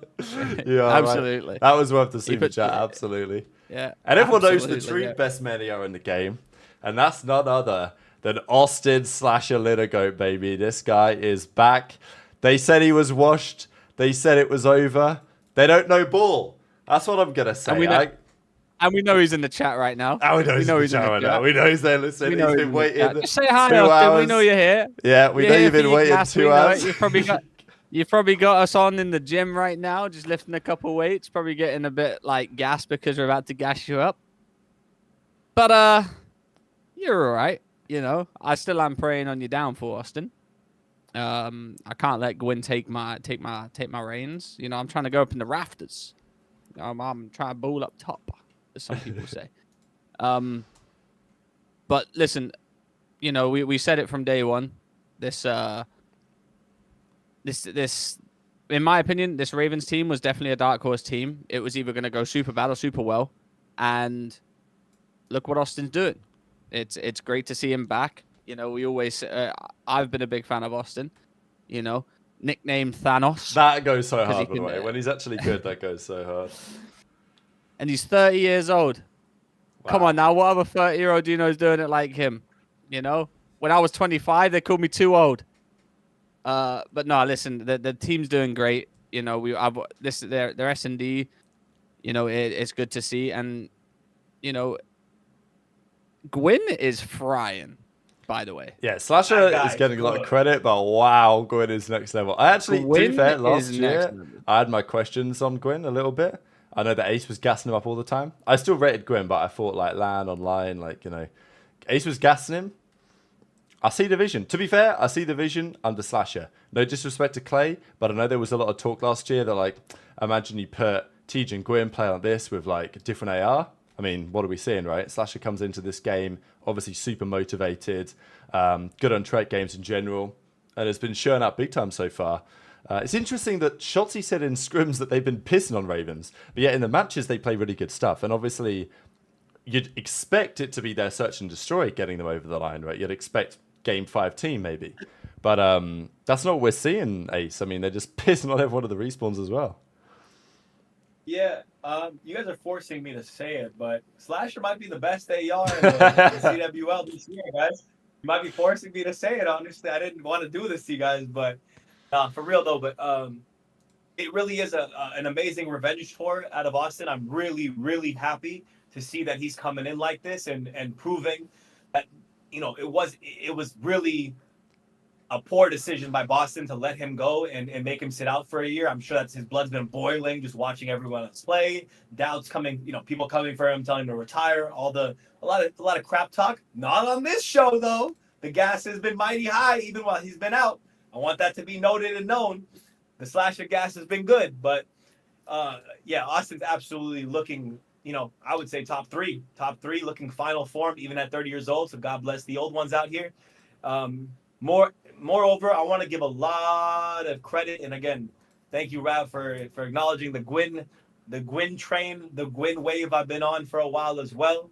I'm not going to say he is this second the best player, but going from a rookie to what he is doing right now, with I think he's the top KD in the game right now, top overall in the game right now. He's proving to people, I think, with a great system of having, you know, vets on his team, guys who've been there, done that with some of the best, Vivid included, Vivid, Slasher, TJ, guys who've been around the scene for a long time, really allowing him to go free, you know, be in a good system. I think Gwyn is definitely a very, very, very, very scary player to play against. He's always making the right play. He's always heads up. And in this game, that lets you make a lot of, you know, there's 5 entryways, 6 entryways to a hard point. He's always dangerous on the flank. It seems like his timings are prime time. So, yeah, Gwyn is the player to look at, man. He could be someone that's sneaking up into the top 5, top 3 player in the league that you want to keep your eye on. Hopefully it continues, and hopefully on LAN, he's the same player that we're seeing now. That's my point. Last year, he wasn't very good on LAN. We know he's a good player, but, you know, I don't know whether it's nerves or the team just didn't play the same on LAN or anything like that, but this is his time to this will be the good year for him to actually take over on LAN. He's dropping, you know, the 4-0 right now. He's got a 1.33 KD overall. That's not something to like just take lightly. Those are superstar stats. If he continues this on LAN, this Ravens team is going to be so scary, and they would be the definition of dark horse, and they could put, like, you know, taking it. They keep pushing the way they are. They could definitely take Major 1. You know, I don't see that being, you know, an issue at all between any of us agreeing with that at all. I mean, they're your number 1 seed as it stands, and I think, yes, their respawn's been very good, but fundamentally, this Ravens team can beat anyone in the league in a Game 5 fashion. Like, they're always going to back themselves in that situation as well. Like, there's no time you're going to get to a game 5 against Ravens and you can be comfortable that you're going to win the series. I mean, it happened yesterday against Cloud9, right? I mean, obviously we'll talk about Cloud9 in some more detail. I definitely want to talk about Cloud9 in some more detail. Don't worry about that. But look, they go into yesterday's series, they go up 2-0 and they get reverse swept by the Ravens emphatically in the respawns. Then they just come in and handle business in the game 5 Surge. TJ goes 12-3 for the dub. He kills Quinn, I think, or Vivid or whatever it was, with his own cruise missile thing. Doesn't matter. It still gets the job done. So, yeah, Ravens incredibly impressive. There was always going to be one team that's like a dark horse. Obviously, we talked about a couple. Ravens are a decent option. I thought Miami could be a decent option too, but they just can't win a search, whereas Ravens obviously can. Shout out Viper and all the guys hitting the donos. We appreciate all of you. Do we call or do we consider Toronto a dark horse team, or do we not consider them one? It's a good question because Toronto on paper, I think the ballpark has changed to some degree because I think Toronto going into the season were kind of expected to be 4th best, maybe with intentions to get better. I think the league is now more open than that, but I think Toronto probably fall into the category still. I mean, that's why I was wondering if what, we as a consider them dark now, horse? seeing them top 4. Depends where You they think play, Toronto's whether a they're a dark dark horse horse? or not. No. I said coming into the season, I think we had Toronto being one of our dark horse teams, and the disagreement was you said they would be top 4, whereas I said they would be dark horse. That's what I'm seeing what the thought is now. No, we had them on that thing that would be a top 4 team. They ain't dark horse to me. Okay, fair enough. I want to get that clear. Dark horse is someone that we put 6th, 7th, 8th, even below that, and they come out and they are like a top four team that can take matches off a team that should be winning events.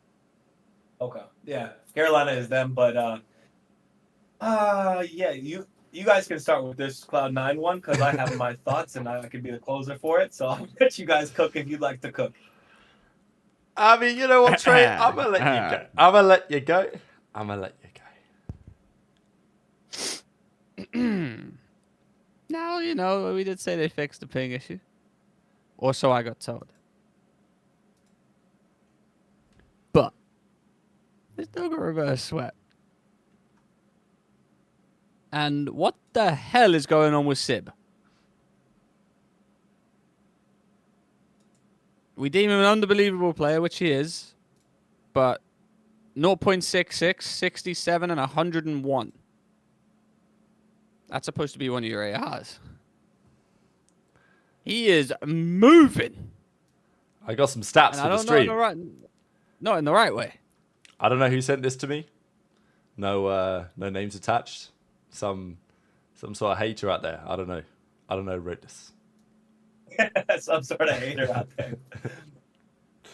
Damn, bro, that's crazy, right? Those numbers are. Now, is it online? Is it from where he's playing from?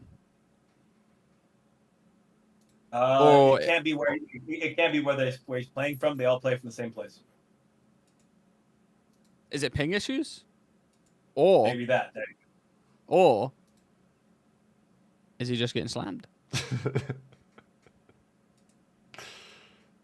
I don't know. Grab any thoughts before I decide to go? Yeah, I think it's confusing, this team, because coming into the season, I would have told you, don't know about this SMG duo. It's looking a bit questionable. I don't know how good Mac's going to be after a year out. But obviously, we talked about Mac and PRED and the fact that he was out and he's coming back and he's maintaining his stock. But the reality is no one was really that interested in Mac apart from this team. And fair play, good signing. He's playing impeccably. And Kremp's been damn good as well. I mean, even in the Ravens series, Kremp was making some nice plays in Search and Destroy, for example. He had a big map here, game 2, 11-3. Kremp was the takeover man. I mean, less said about Sibir, the better. But it's been the SMGs delivering the goods. The AR duo was meant to be the stone wall of the team. Attach, I think, is a solid AR. I thought he'd be holding his own, which he hasn't been so far. But obviously, Sib has been the question. I mean, we saw the numbers a second ago, Trey, and you were saying, wow, he has 61 and 81. Sib has the lowest KD in the whole team on every single game mode. I mean, I want to look at his whole league stats. I'll let you go in a second, Ace, but 0.75 against Rocker. Okay, fair play, they win, but it was a little bit sketchy. Could have easily been a game 5er. And then this series, sure, it was a reverse sweep in the end. The game one, they started well, but after that, Ravens very nearly brought it back. And then after map 3, I mean, if you thought his series against Rocket was bad, this series is even worse. The funny thing was that at the end of, I think it was the end of game 4, the end of game 1, or was it the rewind or whatever it was. There was, I think it was the rewind somewhere in there where I was watching Sib and he was like, wow, this guy's frying, like hitting some nice shots. I think it was the Skyline actually, the end of it. And I look at the scoreboard and he's somehow like nearly double negative. I'm like, what is going on with this guy right now? I mean, if you want to put this into perspective, King of Body, that everyone's roasting for saying is the worst player in the league and can't get a goddamn kill, Here it has is. a 0.72. Sib has a 0.73. Real. So that's, that's perspective you got to look at, That's pretty. This is pretty. Like looking at that, having the 2 worst players in the league, KD wise, being your 2 ARs on one team, is like absurdly shocking. I'm not sure, like if your subs are frying it, usually it's the ARs doing well, allowing one of your subs to perform, right, and allowed to free up the map for them. In this case, it seems like the subs are picking up everything, and the ARs are just getting shat on. It really has to be a play style issue. I think it's more than just anyone getting fried. If both ARs are doing this, somebody's making poor decisions on the map. If your subs are picking up all the slack, in my mind. I'm gonna throw it back to Trade and just kind of do an analysis of that too. If both the ARs are getting fried, the subs are doing well, what does that tell you? I see. It's so weird that both the ARs aren't doing as good as they should be. Right. You always look at AR players; they should always be like a consistent one, or like if your team's getting slammed, you'd always hope that your AR's not getting slammed and your subs getting slammed, so you can work on that aspect. With this, I couldn't even tell you that they're not rotating properly, getting onto the power positions properly, and just getting out rotated by other ARs. Simply could just be getting gunned. But it's kind of scary that Sib and Attach are in the same ballpark as KD wise, especially like they're next to each other. It could be, maybe Sib's getting slammed one map, then Attach has to take over where he should be, where he's probably trying to play 2 places at once because Sib can't get the kill there, and then vice versa. It's a scary time to be C9. And at the start of the year, we said, I had my doubts about the sub duo. I even said, the AR duo is no issue for me. They're going to get kills. They ain't getting kills. So this is the scariest thing. Sorry. Another question for you in terms of just playing on servers and stuff like that. If you're lagging, let's say with ping issues and such, is it harder for the AR to get a kill lagging, or is it harder for a sub to get a kill lagging? Well, this is my thing. You would think your sub players have it harder because they got to run into a goddamn gunfight versus people that are, if there's ping issues, they're running into a goddamn close range gunfight. I think simply with the way this is working right now, I think they're not working well together. I don't think they're rotating to power positions properly. Even as an AR on bad ping, if you rotate to a god heady but before the other AR, you should get that goddamn kill. It don't matter any time, day, or week it is. I could play from Europe to NA, and if I make it to a power heady before the other AR, let's say I'm playing against Scrap. I'm on a god heady. I got 98 ping. I'm playing East Coast. He's got 20 ping playing from Texas. I should still win that gunfight every day of the week. Okay. Yeah, just want to take it from, I have my players telling me things and such, but I want to get it firsthand from you to hear what you think about it. I personally think, I think it's play styles of 2 ARs, Sib and Attach, who are, I'm not going to say they're the same type of player, but in a game that's so small, and I know we love to call Attach slow in general, but in this type of game, you can't really be slow necessarily. So I think it's 2 players who have kind of differing play styles clashing in a way. I hope they resolve it. I think Lamar's the guy, the coach, to kind of get them in line in a sense. But it's scary scenes for C9. Again, first team to get reverse sweep, underperforming what their expectations are. And the AR, everyone, we talked about the sub duo was supposed to be the problem. Instead, the AR duo is underwhelming, and the sub duo is actually frying. They're actually playing pretty well. And I think Mac might be people's, maybe for me, maybe I'm top 3 most surprising players to go from a year off to now actually frying.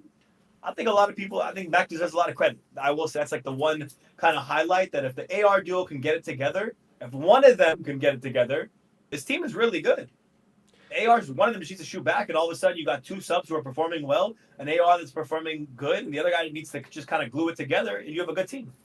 The beard might need to go, to be fair, but I will say, from accuracy side, it's one of 2 ways to me, because accuracy's been spinning the last few years getting pissed on in the CDL. Maybe that's just part of the setup. You know what I mean?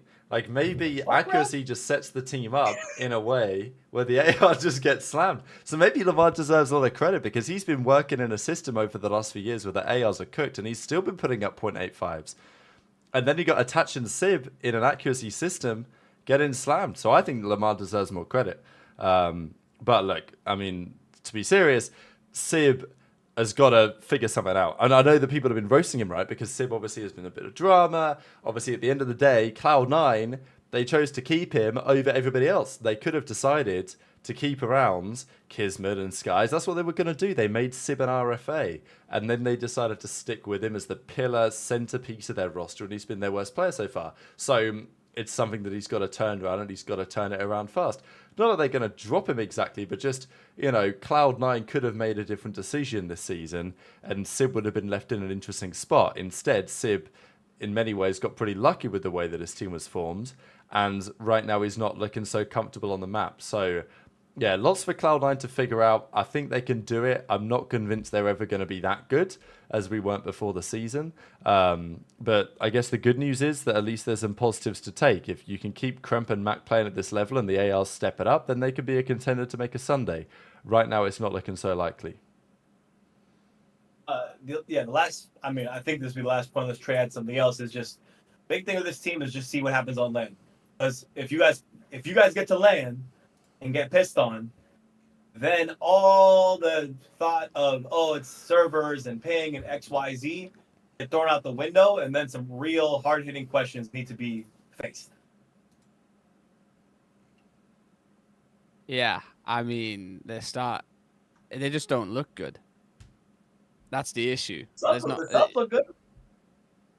I mean, they get reverse sweep, yeah, whatever like that. You can say what you want, but you know, they just don't look good, which is upsetting to see. They just don't look crazy. You know, they've been getting bodied in most of their series by the Carolina one and the Minnesota one, which we kind of said they should win that anyway, based on team talent. Yeah, it's pretty impressive to be in the 0.7s in every mode. That's actually kind of impressive. Unless you're King of Body, he's probably already got that shit on lock.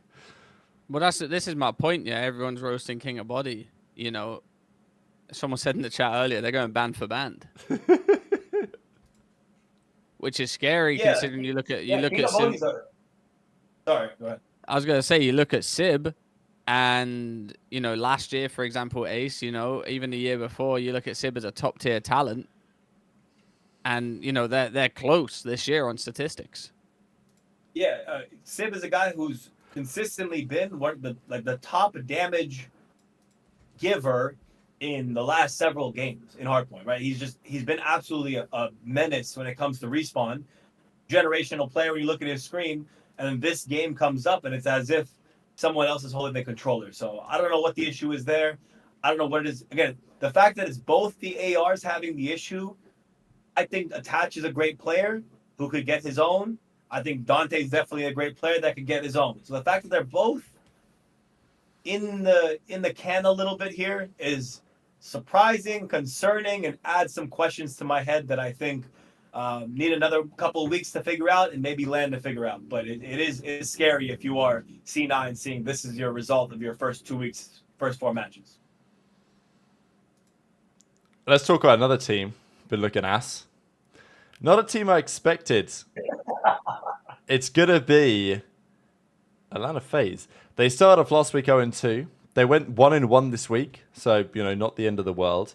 But one of those wins was a free dub. I'm pretty sure we could have come close to that one if we spawned in with Ronnie or something. So the Ravens series, though, was, I mean, what can you say? Ravens came out map 1 and they piss slammed on these guys, 100-point club them. FaZe have been 100-point clubs. I mean, you could count the amount of times they've been 100-point clubs in the last, like, 5 years, probably on one hand. They hadn't been 100-point clubs since, like 3 years, isn't it? I think it was since, like, well, it was since Vanguards they hadn't lost 2 back-to-back qualifiers. I think last year sometime, they at least got 3-0'd at Champs last year, but they hadn't been 3-0'd in an online qualifier for 2 years. That was the stat. And getting 100-point clubbed is happening so rarely for them, and it's now happened 4 times on this game. I think it happened twice at the K-Sun tournament, and it's happened twice since the league started. And that's a FaZe team that won the World Cup a few months ago, and Selim's got a 0.64 the first map, so simp. A Beezy's double neg. Like, these are some... If you took away the names on these FaZe numbers, you'd actually think that was King of Body, Exnid, Roxas, and Khalid, right? But no, here we are. Yeah. I don't know what to say. Yeah, I'm just puzzled, honestly. I know at the end of last year they were supposed to make some sort of change, and then EWC ends up happening. They win. They look immaculate. Honestly, they look godlike at that tournament. Celium looks like the best player ever grab a controller at that event. And then you start up this year, and here we are again. Here we are with a team that looks like it needs a change, a team that looks disorganized. You have glimpses of a Busy looking pretty good, but the team, again, just not looking like the same guys who we know and love as FaZe and the guys who dominate online every year. I'm not sure what the issues are. I think this is something that's kind of not gone under the radar, but like no one, because of all the drama that's been happening and some stuff happening, no one's really been picking too much. Why? What's going on here? Why is FaZe underperforming? I think Benjay Nassim had the closest deep dive into what's happening, but really it is shocking. It's absolutely shocking. Well, they got rid of a bunch of people due to budget cuts, which, that's just CDL life, that's esport life, that's how it is. I know Tupac done a funny tweet saying budget cuts with a GIF, I'm pretty sure, or whatever, how that happens. And I'll find it. Benjay done a deep dive saying, Gersh isn't in a team environment anymore, a bunch of other stuff that happened, Pro O Classic not around, and a lot of that can play a part. He also did say the color of their jerseys, potentially plays an issue. Sometimes Benjay cooks and sometimes he doesn't. And that's why we love Benjay.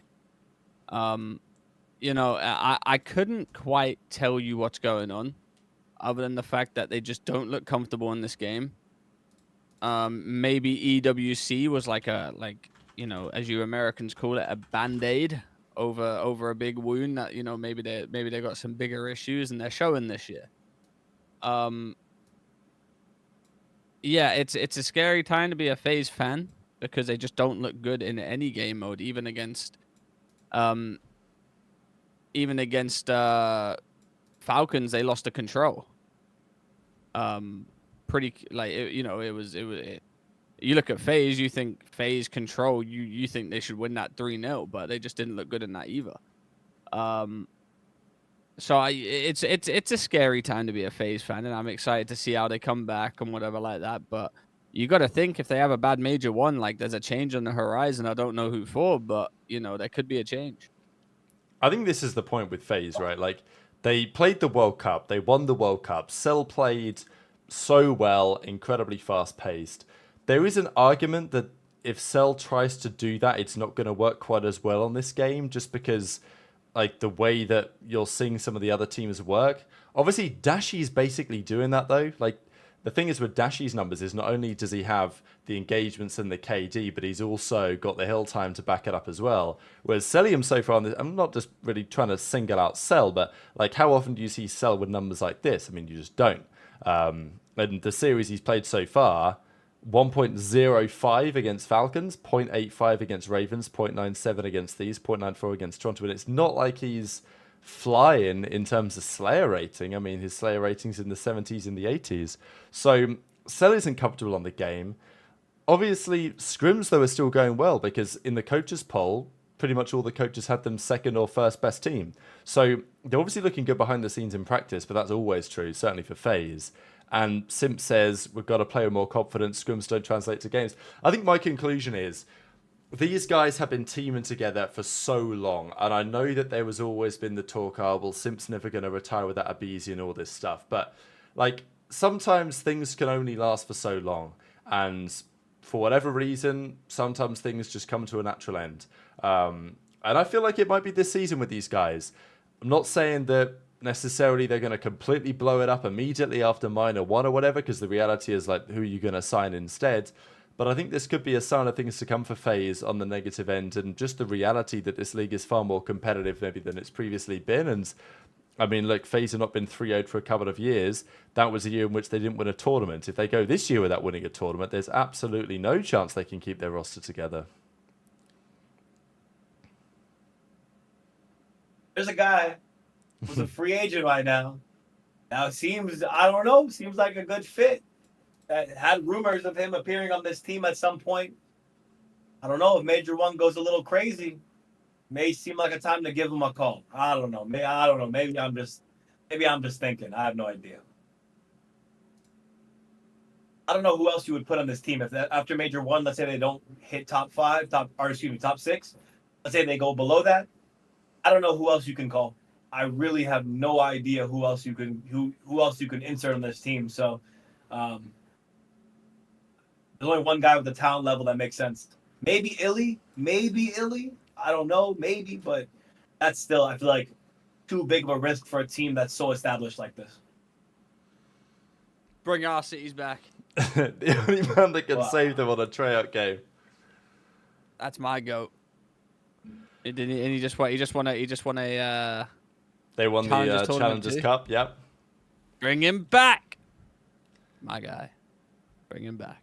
I think FaZe, look, they got a dub against Falcons. Like, congratulations.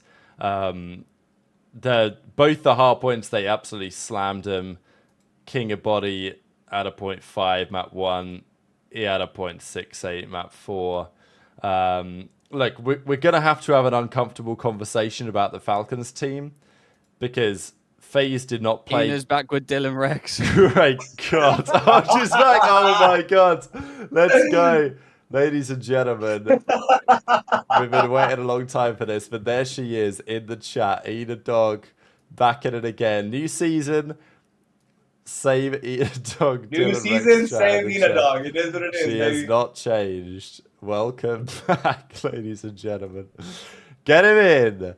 Right, Trey, what's good? We were just gassing up the classic. I knew you'd react that way. But look, Falcons... They have one good player. It just is what it is. No disrespect to your boy Roxas Ace, because maybe you can train him up. Maybe like the more and more he looks like you, the better he's going to get at COD. I don't know what the plan is there. X is pretty good. He can play on a sub. He actually fried on the sub here. Listen, this Kicks guy, he's nice. He's good. He's got something about him. If there's anyone that's staying in the CDL longer than... Listen, if I'm Kicks, and if I could speak Arabic, I'd say this to you. But I'm going to say it in English because that's the only language I know. Learn English the quickest way you can, and you're going to be set because you are a good-ass player. A very good goddamn player, and you can play. You can play. If I'm you, I'm learning English the best way I can, the fastest way I can, and you will be goddamn good on any team. He'll probably stay on Falcons for the rest of his career because that's just the way I see it. But he's going to be a starter for them if he continues playing the way he is, and if they pick up superstars, they'll actually be filthy. Yeah, I'm gonna agree there. I think Kicks is definitely their guy. Xnet is very good too, so I want to give him his credit as well. If they can get surrounded by some talent, again, they have the coaching staff, they have the organizational support. They are in Texas. They have a great office and facility, which I was going to be at today. Little sneak peek and preview for people who are still in the Dope Check stream, but an exclusive episode with the Falcons is coming very, very soon, a podcast with them. is coming very soon, so keep your eyes out on that. But I'm a big fan of those of individual players. I just think they need to get some talent, some NA talent or some challengers talent on their team ASAP.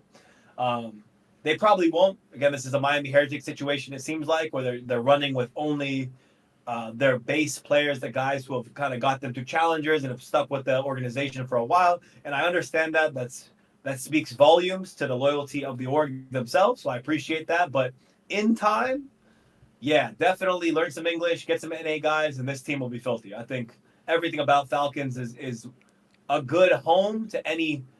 Everyone's looking at Falcons, man. I want to keep this a buck. Behind the scenes, I want to make this clear to everybody and let everyone know that everyone is looking at Falcons.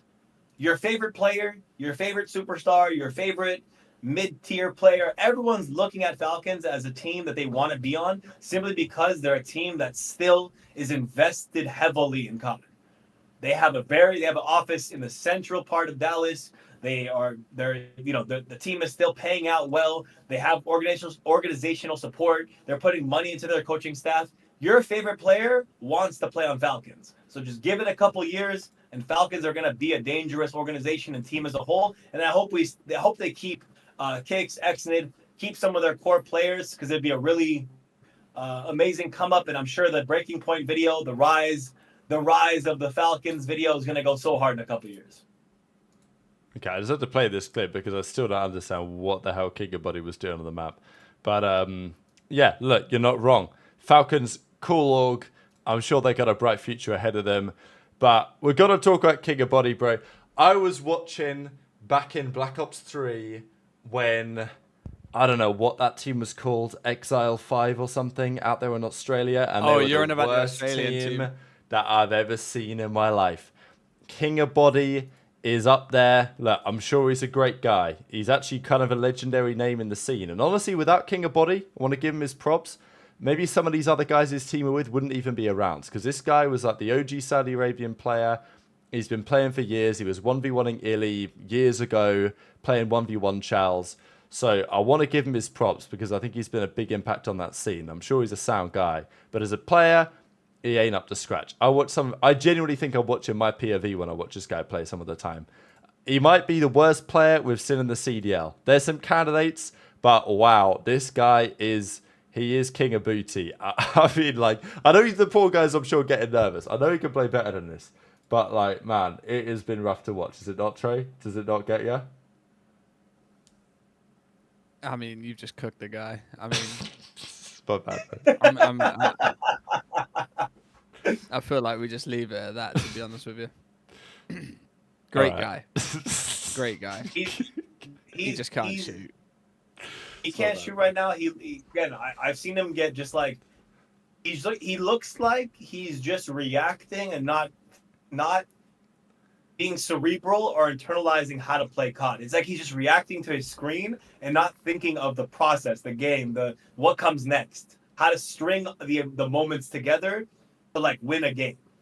He's just literally shooting, running, but not playing down, not like slowing down to really play the game of Call of Duty. That's what it looks like to me.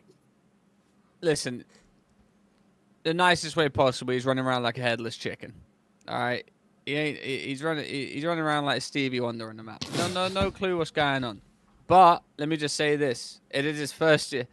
You know, I love a good Stevie Wonder reference. That was good. About a lot of it was good. It was good. All right. It's his first year, you know, and it's not like he's got a 0.3. He's still competing with like Sib, who's got the similar stats as him.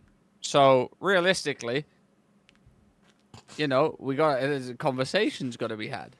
Ray, I hate you for that comparison. Dude, you're so annoying. Oh, bro. Sib and King of Bodie, basically same guy right now, same player right now. Realistically, what narrative we're spreading there's here? There's conversations to be had, Reb. You know, I'm mind blown, bro. Nah, listen, I'm joking, obviously, but you know, we just gotta respect the fact that they've all four came over from Saudi. They're in the league. They're playing against some of the best players in the world, and they've kept some of these matches close. Realistically, maps close, everything like that, and you know, shout out to Clay.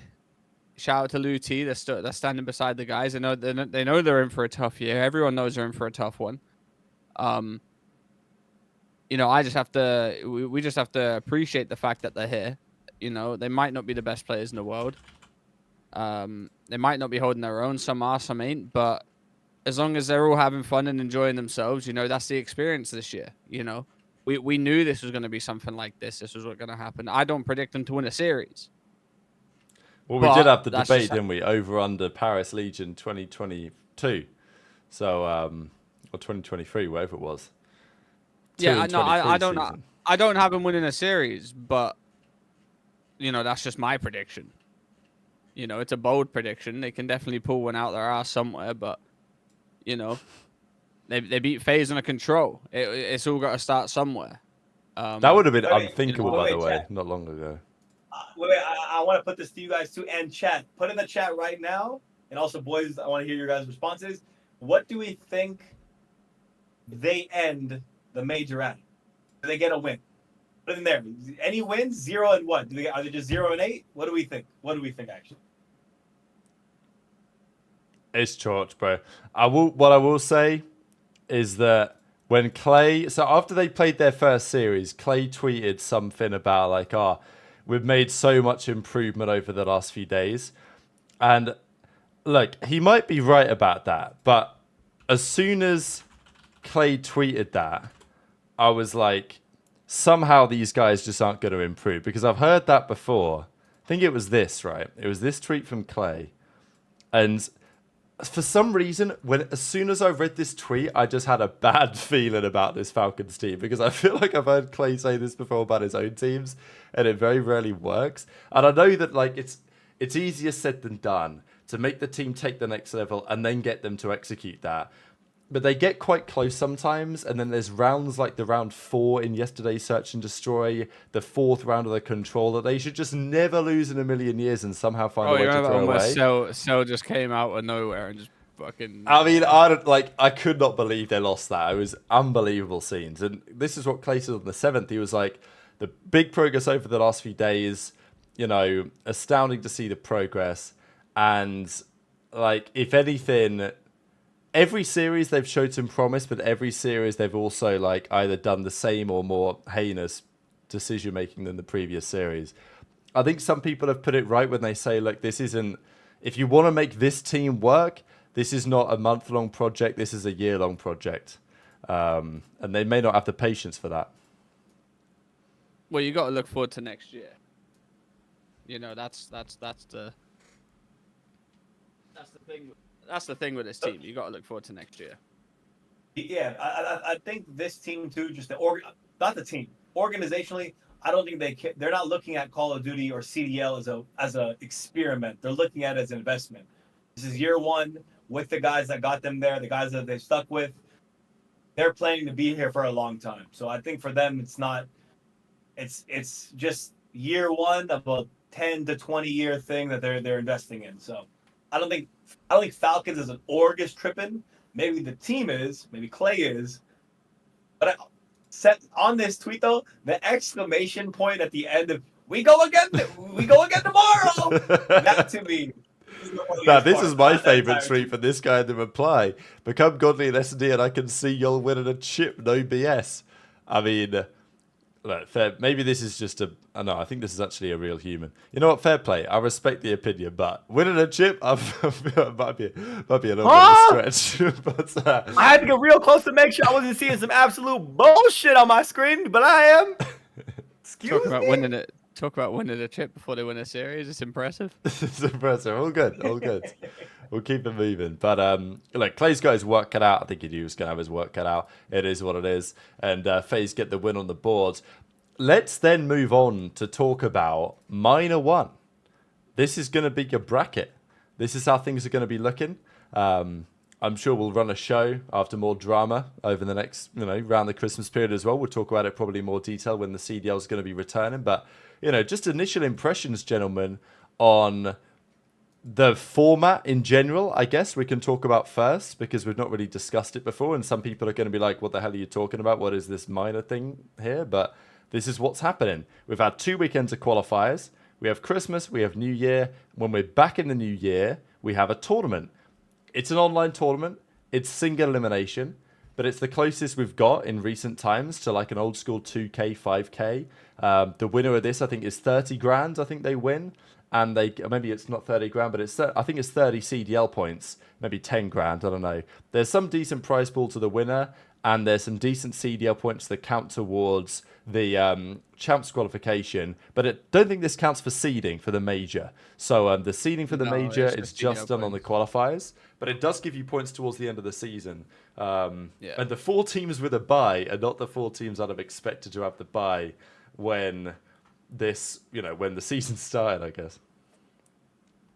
I mean, I saw someone in the chat, W color coordinated tournament. Kind of crazy, right? Actually Yeah, true. it's wild. Wait, that's actually... Wait, no way. It's perfect. It's literally perfect. Wait, they could not have done it any better than this. That is ludicrous. Fire, right? I didn't even notice that. Visually, Fire. it's a visual hard-on. Let me say, any graphic designer... I'm bricked up right now. Visual boner. We're looking at this. If I stood up right now, we'd get demonetized. I'm just saying. Yeah.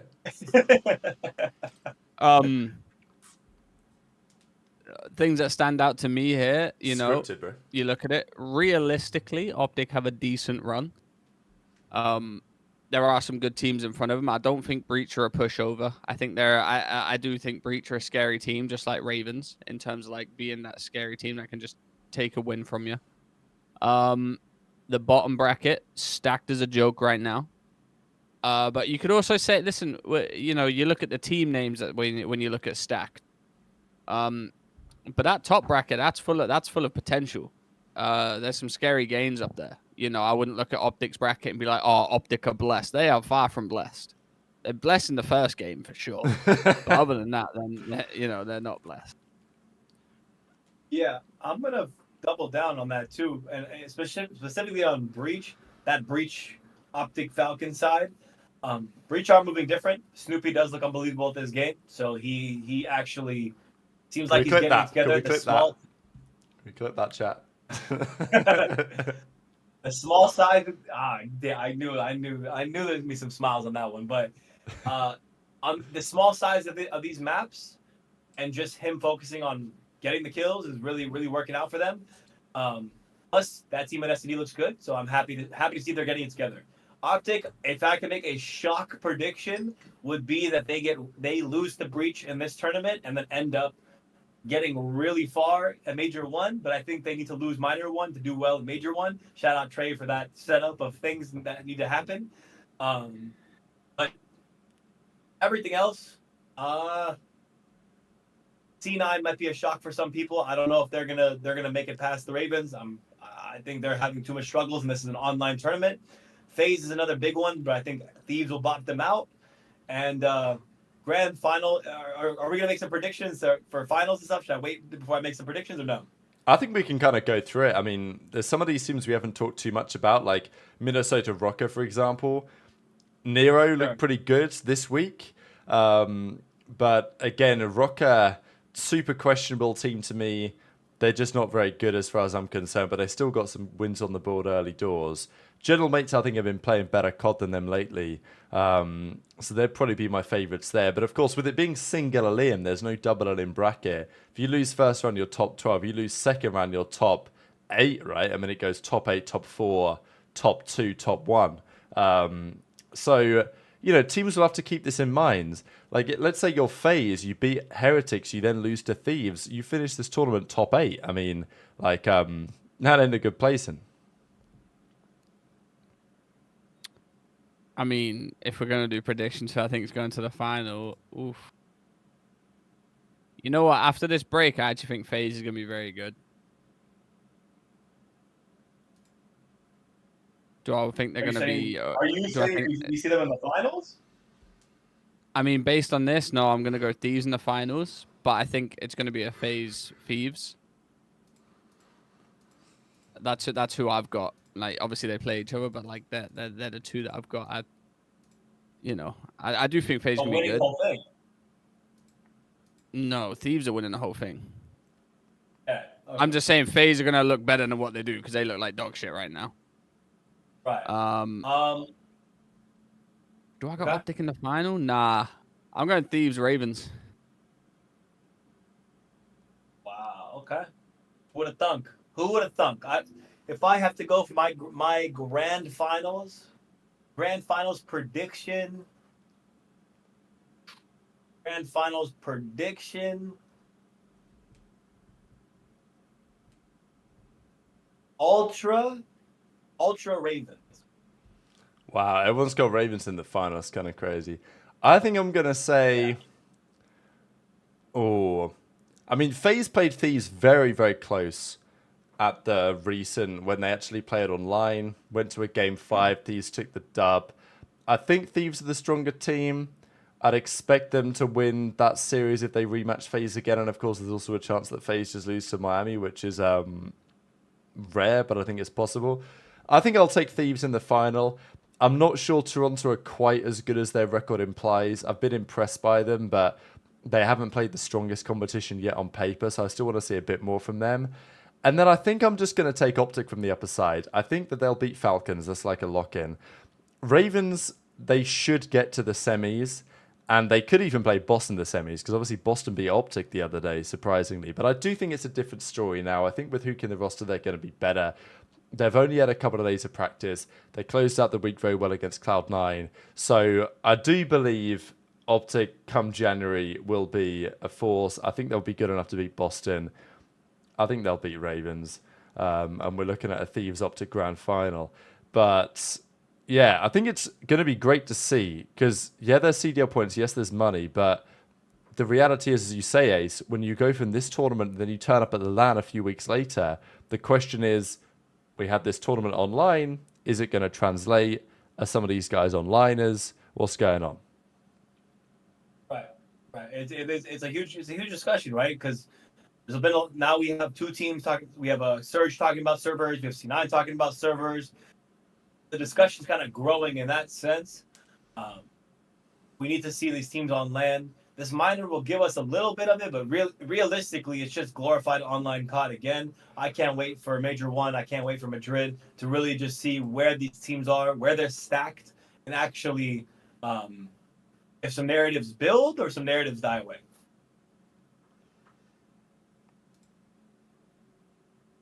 Any thoughts, Trey, on the matter? Nah, I'm solid with my prediction. I'm never wrong. That's one thing everyone's got to get grips with. It's an LA Thieves Ravens final. LA Thieves are gonna win it. I don't think they win the LAN though. Oh, here we go. This is that's what I do. This is your Major 1 poll. 49% of those in the chat who voted saying Los Angeles Thieves. 34% saying OpTic. 13 saying other, which I imagine includes FaZe in there somewhere. Or Ravens. I mean, who knows? Ravens beat FaZe the other day, slam them. And then Ultra with a potentially outside chance as well. So, yeah, I'm pretty excited to see this. I mean, it switches things up massively. I think what I'm disappointed at is that we haven't seen... I don't think we're getting this Major 3 and Major 4. We're getting this Major 1 and Major 2, but then Major 3, Major 4, they're just like running it, I think, with no minor in there, which is kind of unfortunate, I'd say. But yeah, the CDL, at least they're taking some positive steps, especially at this time of the season. This is going to be a banger. On Hacienda too, right? It's going to be in the map pool. We think they might replace Rewinds. That was the talk last night. Yeah, I saw Shane say something about that. I'm going to go find it real quick. I saw Shane say something about that. You know, I saw they weren't happy about it, and the CDL love doing this. They love it. They love fucking around with all this kind of stuff. It's actually insane. Which leads me to, you know, believe we're going to see some Hacienda control and stuff like that, but they need to sort out the control map for that, because that is I watch some people play Hacienda on rank play. Besides the hackers, just 360 everyone win at World Star on them, the map just is not very good. So, but yeah, no, Shane's cooking. You know, they do this every year. No pro should be shocked. You know, you just got to lock in, lean forward, and sip your monster. But we can't even talk about. You know, I don't know if you saw that recently, Rab. Too, I did but see we've lost that Monster. today. We've lost Monster as a sponsor too. Yeah, what's going on here, Ace, Mr. Moneyman, Mr. Businessman? Let's get your take on. Want to talk money on this one? on the matter. Want to talk about money on this one? Yeah, we can In talk my about money one opinion, time. Tweet from Jake Hale, I think it was. It was here. Monster Energy no Yeah. longer on the website before matches started yesterday. Confusing timing to end a sponsorship. You'd think if you're going to run a sponsorship, it might be a 12-month deal ending 31st of December. But no, apparently it ended for some reason second a week in. I don't know. I mean, considering how slow the CDL is to change things up, they could have not been partners with the CDL 6 months ago, and we're just getting the update. It could have happened at the end of the season 6 months ago, and now they've just decided to take it off the website. But I don't know. From a money perspective, I just don't see the return if you're really any organization that's not directly related to COD. Monster, sure. Are you really getting much return with energy drinks from the CDL? I wouldn't think so. That's no offense to the CDL. It's no offense to really anyone. It's just the reality of the fact. I think the investment that they're putting in is not worth the return they're getting out. Very simple economics on that one. It does give room, though. I mean, if the CDL is maybe desperate for some sponsors, if I was another energy drink company, G Fuel, Juvie, and some maybe the Mountain Dew, what is it, Game Fuel? Mountain Dew Amp Game Fuel. Yeah, exactly. Then maybe I'd be looking to slide in that spot, maybe take over. But at the same time, what return are you realistically getting? Because if you were to sponsor Nate Shot, Scum, a certain streamer, rather than the CDL, which is probably demanding a lot more money, you'd probably get either the same or more return with a streamer over the actual CDL. And that's just the reality of the situation. So I'm not shocked. It's always been the We business model the last few years. You think we get Listen, Pepsi? we partnered with the World Cup. World Cup was sponsored by Pepsi. We get in Pepsi. I mean, you might be. Listen, the Esports World Cup, the Saudi Arabians, they're taking over the fucking esports scene, all right? Whether you like it or not. We're partnered now with the Esports World Cup. They're a sponsor on the streams, on the CDL streams. They're in, you know, we're getting Pepsi, whether you guys like it or not. I mean, I ain't complaining. You know what I'm saying? Like, you know, I knew that was coming. You know, stock me up. You know what I'm saying? Stock me up. Yeah, hit us up. Honestly, We're if it is cheaper than the Pepsi, CDL, that's Pepsi. You wanna sponsor the best show in the CDL? You don't have to sponsor the CDL. You can come knock in for me. I'll give you a good deal. Much better deal than the CDL. Like I said, individual content creators of the future, individual shows of the future. Come over to Dope Check. Tack Rap has a beautiful channel every day, putting out videos twice a day. Get the guy a bag, get us a bag, and then. I mean, listen, you just gotta look at the future. All right, the future. We've said it since day one when we first saw that the Esports World Cup was a thing, and that, you know, they were inviting, you know, pro teams. They're not here to take part. What's the saying, guys? They're here to take over. And guess what? They're gonna do that. And there's nothing else you can really do about it. You know, we're just enjoy the ride, and it's gonna be good for esports since day one. You know, I'm excited. Yeah, I mean, they have unlimited cash, so that's the reality of the situation. TBH, guys, TBH.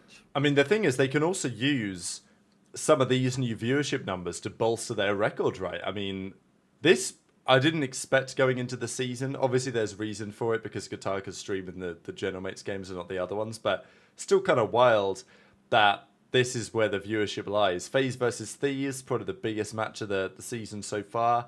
That's 5th most viewed game, 158k across all the streams. Still pretty nice, to be fair, for a season opener online. It's not bad, but it's not quite 200k. A couple of games have got over 200k, both of which were General Mates games. And obviously, Guitarka deserves a lot of credit for this, but it's definitely a cool thing for the CDL. And as I say, the CDL can also, I mean, rightly or wrongly, they can go to their sponsors and say, hey, look at all these views we're getting from, not our stream, but whatever. Like, people are still watching. So, put some cash down. and maybe they need to say, look, Gotaga, can you stream all of the games, please? Then all of our numbers look really good. But that might not quite hit the same. So, but yeah, it's still kind of crazy, right? I mean, OpTic still on top, but not in the way that we expected, maybe. Dude, for real, if I'm the league, I'm frauding again. I'm taking these Gotaga scump numbers to all the advertisers and frauding them the same way they did back in 2019 when the league first started. I'm using all the numbers of every big streamer and saying that's CDL numbers. That's us, baby. That's us, baby. Come on in. I think that's what they should do. Run it up. Get Pepsi. Get Esports World Cup. Get the army back. Get everyone you want, man. Because there's no other way. Otherwise, we're just gonna be fully taken over by the Saudis, which is gonna happen anyways. WCDL, W fraud, make it happen. Isn't it more scary that the CDL stream, the mainstream, just get blown out the water by, I think it by is a everyone- by concern every streamer. because, like, the CDL product is actually pretty good.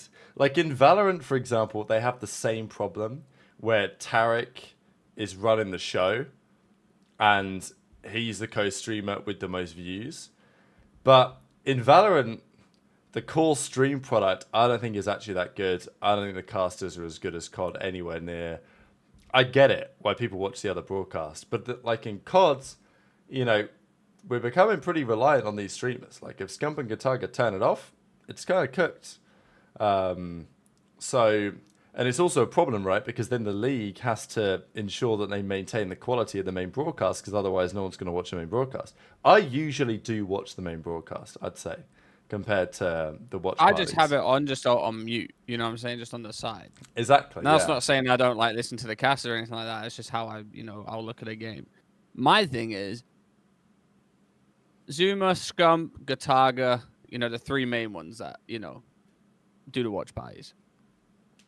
Let's say they have a collective 130K, 140K people watching their streams. If all three of them took a weekend off, does that mean the mainstream goes up to 150K? Hell no. That means that motherfucker goes to 35K instead of 30K. Now that's the thing that scares me the most. And Nade shot too, yeah, my bad.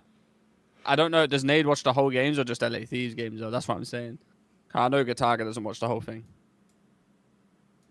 Actually, a good point though. I really wonder if there was a weekend where they just turned off their stream, they just decided to veto or rebel against the COD scene, turned off their streams. Would COD go up or would it go down? We'll go up a little bit for sure.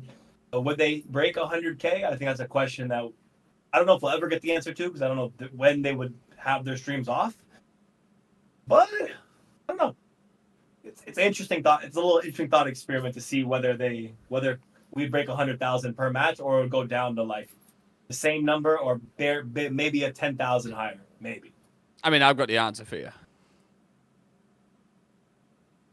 We wouldn't get 100K. We wouldn't get. We'd go up to like 35, 40K, and then it would just continue to go down and go down. Which it's a good thing that we still have those prominent players and content creators and people that want to watch those people to bring light to the CDL. I just don't feel like anyone's interested in the CDL. They're more interested about the streamer, which is still cool, but it's what happens. Shout out Jake Maverick in the chat, putting in work. Yeah, just tying back to the same point of, again, if I'm any single company investing in the individual there in that sense, the streamer, why would I invest in the CDL when I could, for a fraction of the price, go for Gotaga, Scump, Zuma, and literally hit the exact audience that I want to hit more directly? It literally makes no sense. It's just like an esports problem in general, really. And it will be a sports problem soon enough as well. But it's just the nature of things in esports that these competitive leagues are kind of, it's difficult to justify. In the same way that it's difficult to justify, like, why would I put my logo on a team jersey when I can just go to that player on their stream and get more return on investment just sponsoring their broadcast, right? It's a strange one. You know what? I will say this though. It's more entertaining to watch 4 guys in a room watch COD and just ramble about like just random stuff than watch a main broadcast. That's why Zoomer streams funny. That's why Zoomer streams funny. I mean, fuck it. Like, let's just gas ourselves up. That's why we have a couple thousand sometimes when we do our watch parties, because we have a fun time whilst watching the games. It's more natural. I feel like if you don't care about watching other people, or like you're just there strictly to watch the games, you'll watch those. But if you want a fun time, if you want a bit of like, joking and a laugh here and there, you'll watch other streamers. Scump's got Methods and Embos. Those guys are funny as fuck. You got Zumo, who's got Benjay. That guy's funny by himself. I'd watch Benjay watch paint dry. So I can't really discredit the streams that much on how much it would ruin the CDL, but I would like to see the CDL have a few more viewers. One final question, gentlemen, before we close out the show. Been going nearly 2.5 hours. I think it's about 2.5 hours now with the actual show being live. Been an insane show. Thanks everyone for tuning in today. In terms of shows that we've done live, probably been the best one, certainly that we've done on YouTube. Of the actual Dope Trick episodes, of course, we had a killer watch party back at the World Cup that you guys were in attendance for. The final question to you guys in the chat, and of course live here joining me as well, is how long is Huke going to be on this OpTic team for now? It's the big question of the day. It rounds off the whole episode. We started talking about PRED, we talked about OpTic, we talked about the matches. And Huke's looked okay so far. Been up and down, had a good series, had a weaker couple of maps, but generally has been pretty impressive. But I think has shown some of the classic Huke tendencies again. He seems to be the same player on some level. He might be better at this game than previous games, but he's still kind of that player who has a high ceiling, certainly on LAN. On LAN, there's still questions on the matter. And as I said, a couple of years ago, there was a reason why they were trying to replace Huke. They eventually did, and it eventually worked. So that's the debate. Is Huke going to have the season now? And if he does have the season, does he get next season? Is he the new long-term Shotzzy partner because we know they've got good chemistry? Or is the same type of issue going to reoccur? I'll start enough. I think it all depends on Major 1. Major 1 really is the litmus test to see if Kyler is going to remain on this team. If he performs well, OpTic get top 2, even third is a little bit of a stretch, but if they get first or second, he'll stick around and they'll keep running with him. If he doesn't, I'm really, really leaning on the idea, as crazy as you guys think it is, or maybe the chat thinks it is, that we see PRED back in the lineup if they don't perform well in Major 1.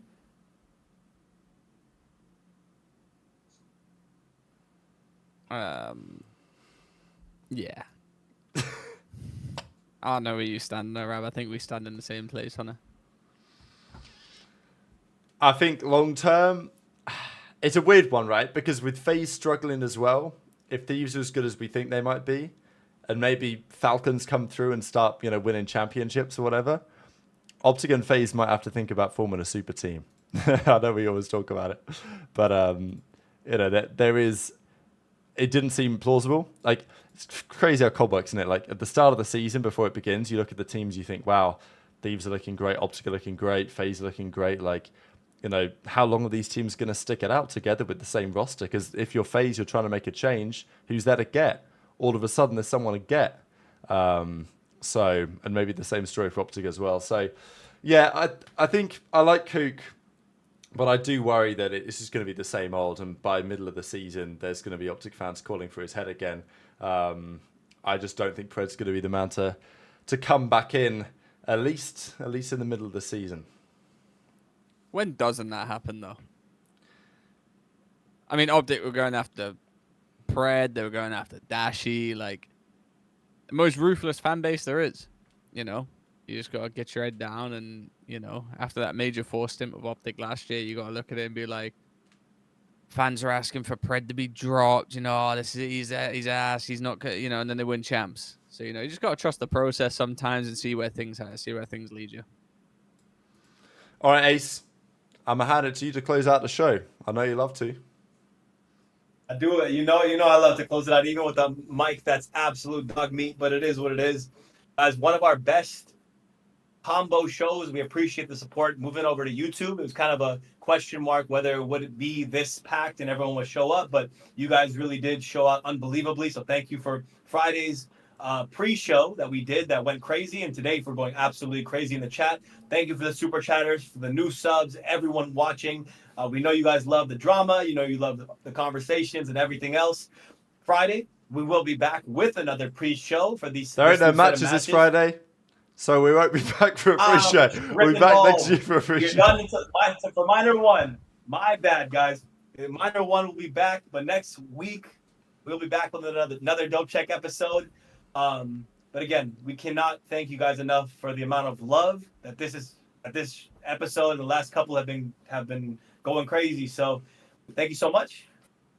This is unbelievable. We love you guys, and we will see you guys very soon. Dope Check episode 41 next week. We're out.